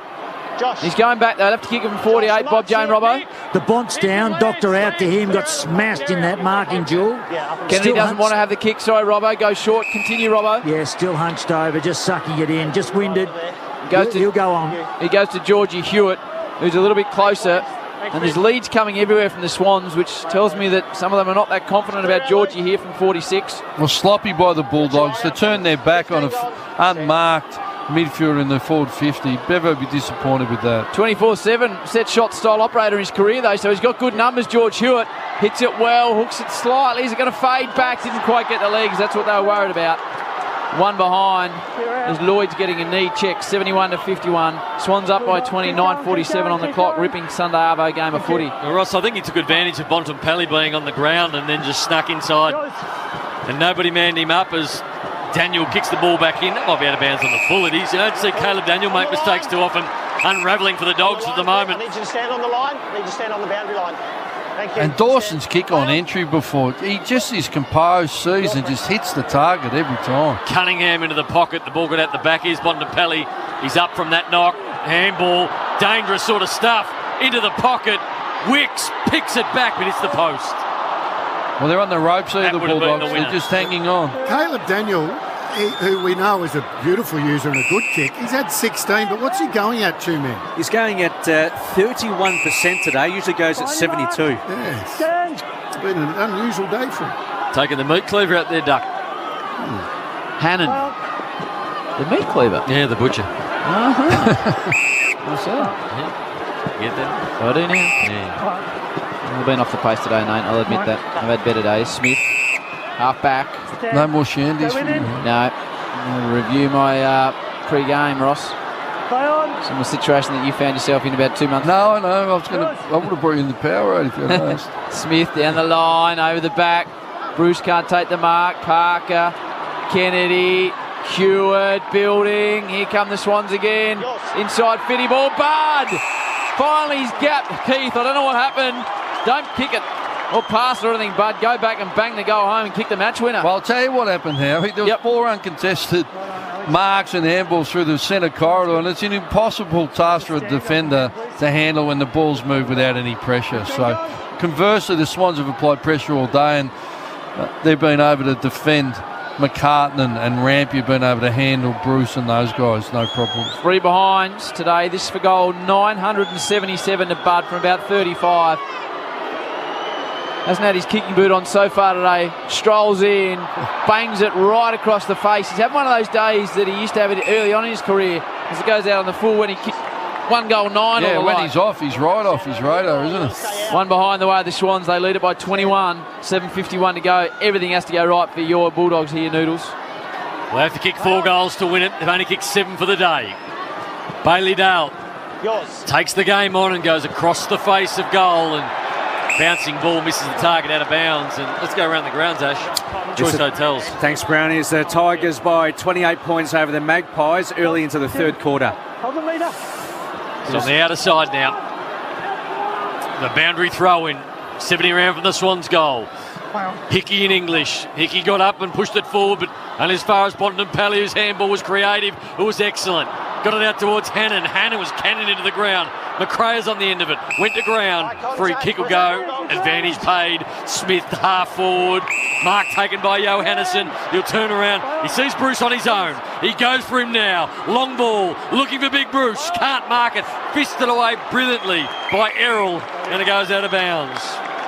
Just doesn't do enough, Johannesson, from the play we thought he was going to be after the premiership and the Norm Smith. He just has faded out of the spotlight, hasn't he? What do you think, Brownie? You know him better than us. Yeah, well, they left him out of the side at the start of the year for a reason. He's lost his position half back, and I don't think he makes a very good fist of half forward. Bob Jane, Mickey R. Yeah, Jake Lloyd, okay. You mentioned that, Howie. Right knee, been given the all clear, so the slackness, no worries. 24,817 here at Marvel. Thank you. Two-Man said he thought it was just a shade under 25, so again, he dominates the crowd numbers. Done a lot of it over 20 years. Parker just waltzed through traffic. Reverse barrel. Might work out okay. It does. The Swans through Errol. Hooking ball. Papley's got him. Oh, he's got a paddock in front of him. Takes a bit of it, goes into Heaney, who just floats across the ground, gives it to McInerney. There should be a goal and a half to win it, but he shanks it. It's a mongrel, a wobbler, a finger breaker, and it just goes through to behind, 51-73, and he's looking around as if to say something went wrong there. Well, it was you, Justin, unfortunately. Who was he playing? I don't know. The Grippo. It's an epidemic. He's looked everywhere. A tumble punt. So Caleb Daniel, straight up the middle. The Dogs are going to go now, and they're going to go hard. Fox got the ball out. Blakey, inside forward 50. Buddy one-on-one. 1 bite, 2 bite, 3 bite. Got it. Plays on. Buddy to win the game. It's all over at Marvel. The Swannies are going to beat the Dogs. Buddy very happy. Kicked his first of the day. And it's now 28 points. 79 plays 51, Triple M Beacon Trade scoreboard. Ross, you said his moment would come. Well, and it's arrived, hasn't it? And he wasn't going to go back over the mark and kick that one.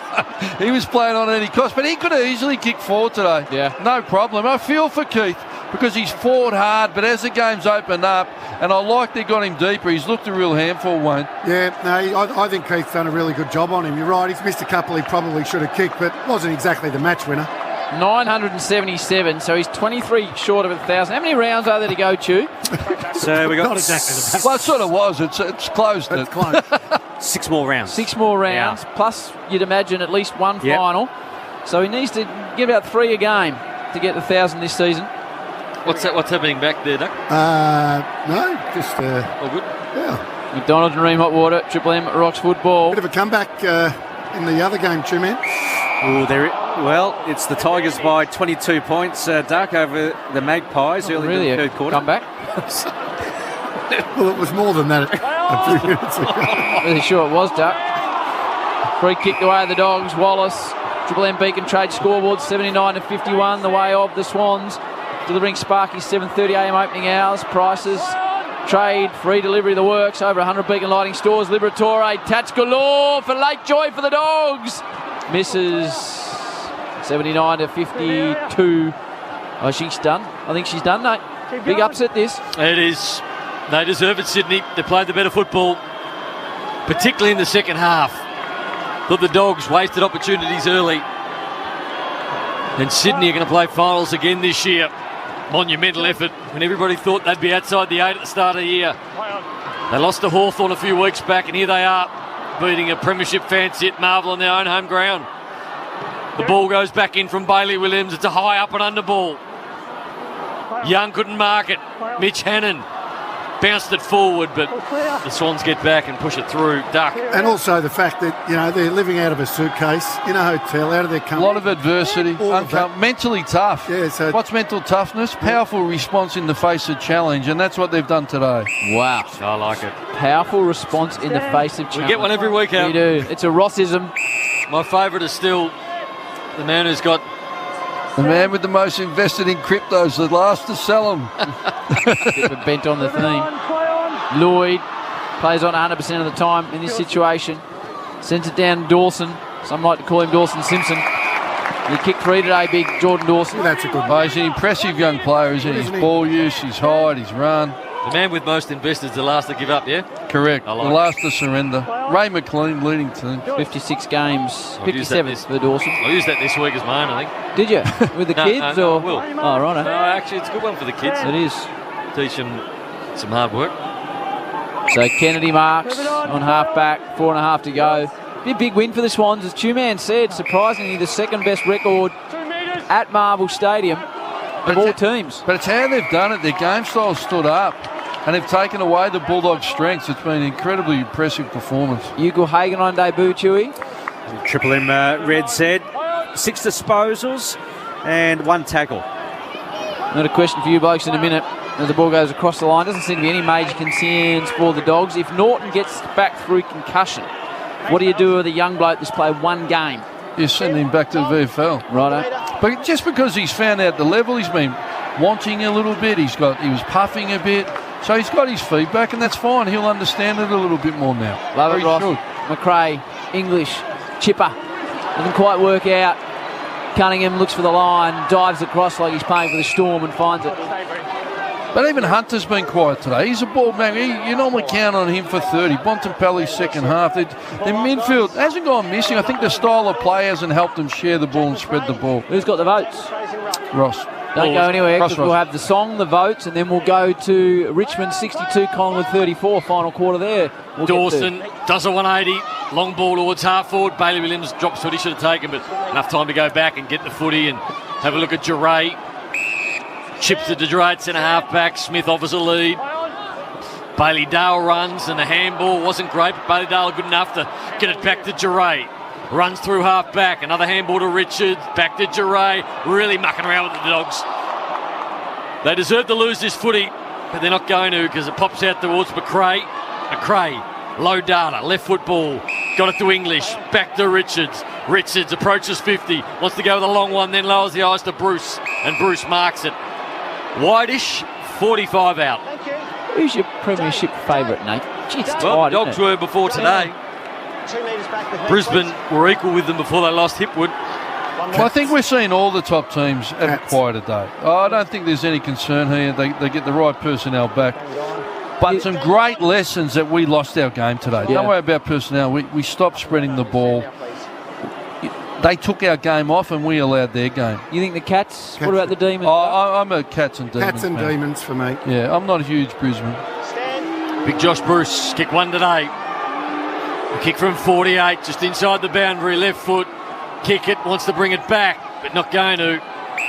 And a mark taken, but it's over the boundary line. And I think if Richmond could make it with and get all their personnel back, you wouldn't want to be playing them. What are they leading Choice Hotels, Chewy, the game we're going to next? Tigers up by 29 points over Collingwood, halfway into the third. Thank you, Chewy. Another magnificent day from you, Chewy. Thanks, when do the Roo Boys play? Are they tomorrow, are they? Tomorrow night against the Eagles at Optus Stadium, 7:40. You working that game, Chewy? No. Oh, got to be the Beast over there, There will be the Beast and Dennis and the team. Lockie and Embers and the crew over there, Tanya. The Frenchman. The Frenchman, I heard the Frenchman last week. I like the Frenchman. He was one of my favourite players, the Frenchman. Lacroix, yeah. He kicked 12 here, didn't he? He did against the Bombers. There you go. Is that the most ever at Marvel? The record, Howard. Barty races onto the ball, pushed away from him. He'll use his physical presence to give him a bit of what for, and then just wanders off the ground. The Bud. Here's the two-man. Just with Jack McRae, so he's had 30-plus disposals in full-length quarters in 27 consecutive games. He's at 25 at the moment. Right. It's going to break that record today. Boundary throw in. Goulden turned around and attack. They'll be holding the ball. The umpire said, no, you didn't have an opportunity, son. So the ball up as Libba helps him up. That's nice. The tattoos everywhere. Duck went with the dough earlier on in the day. Kennedy got it to Goulden. Left foot snapping ball down a half forward. Marty Party out of bounds. Minute 26 to go. Triple M rocks footy, eh? My word, it does, Nate. All smiles for Big Errol as he comes off the ground. Good name. It is Errol Goulden. In the long sleeves today, Louis Young goes to Jamara. Little short chipper. English plays on with a similar type of ball. Has to be pinpointed is to Garcia, who's been one of the Dogs' best. And a fair bit of the footy Garcia too, Red's Edge. 14 touches. Plays on now. Pops it. 10 from home. The big boys come. English rises above the pack, Big Timmy. Geez, he's shown some real attributes pushing forward. This is his fourth shot on goal. How many? Maybe 4 marks inside 50 out of there. How many, True? Yeah, he's kicked a couple of behinds, one out in the full spot on, Ross. To kick his first, Big Tim. Bit of late love for the Dogs. That's what he needs. And kisses the black armband in the left bicep. 60 to 79 now. That's a goal for the Dogs. They trail by 17 points. 19 points, in fact. 35 seconds on the clock. McDonald's Marine Hot Water. Triple M Rocks footy is a good win for the Swans. A really good win, in fact. Bob Jane. Sorry, Ross. Bob Jane. Robbo, still here? Yeah, I am. And I tell you what, speaking of love, Kennedy comes off the ground here. Bud came off the ground. They're high-fiving. This has been a massive win, and they've steeled themselves. They've actually tested themselves and got through. Fantastic scenes down here, actually. Nice one. Sorry, Rossi. Well, it's just the Bulldogs have had plenty of entries. They just haven't been able to score, really. They've been able to be efficient inside 50, and they've... Well, only 8 marks, I think, inside 50. Well, they average 16. Yeah, 15. Number 1 in the AFL when they win. So, great pressure. And the Swans have been able to move the ball and been really efficient. They've been a bit more patient as well. It's a 19-point margin in favour of the Sydney Swans for McDonald's Marine Hot Water. Triple M rocks footy. Bounce in the middle. 30 seconds to go. Hickey with a high up and under ball to centre half forward. Hayward's been everywhere today. Picks this one up and had it spent before he got it. Bailey Dale handball to English, just the last goal kicker. Tried to squeeze it out towards Smith. He went without it. Hickey was good. Goulden, high ball from Wicks. High one. Marty to be the flyer. Can't mark it. Fisted to ground level. English clears the footy. It's a high one. Hickey gets under it. Hickey 1 by 2. Couldn't take it, but he's got a free kick, Hickey. And he gets up as a bit of a push and shove, but he'll have the last laugh because I look down on the boundary, Robbo. Triple M Harvey Norman replay, and I'm seeing a lot of the Sydney players and coach high-fiving, very happy with themselves. He's got to go the top, doesn't he? He should go the top, but he's not. That's a short ball, and the Sydney Swans are going to win. And they stamp themselves as the real deal in 2021. 19-point winners over the Dogs.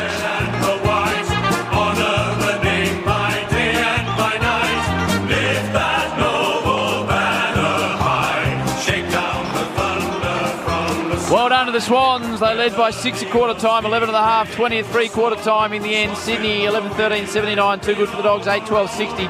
Sydney by 19 points. The votes, please, Rossi Lyon. Yeah, I really like McCartan's. You called him all day. I think a very even performance by the Swans, but I love McCartan's work in defence. He halved it a lot, won a lot of one-on-one contests. Bit of a rock down there, helped his teammates. I've given him one. I thought Dawson, mainly on the wing, I thought to kick 3 goals and his use where he just pierced the Bulldogs' defence and set it up, and the accumulator, the grafter, he wasn't spectacular, but with the weight of numbers, what Bontempelli and Libradoro were doing, I've given 3 to Mills. I just really liked his game. I think without him just accumulating and just going steady from start to finish, they don't win this game. So there's plenty of others you could have thrown in there, but that's my 3 to Mills, 2 to Dawson, and 1 to McCartan in defence. Love it, Rossi. You take the rest of the weekend off. Well done, boys. The boys in the back row, Jace and MJ and Rabsy will be on the boundary for this next game. We're about to go with Kate McCarthy, Daisy Thomas, Tim Solly, Joey Montagna. Tigers v Pies.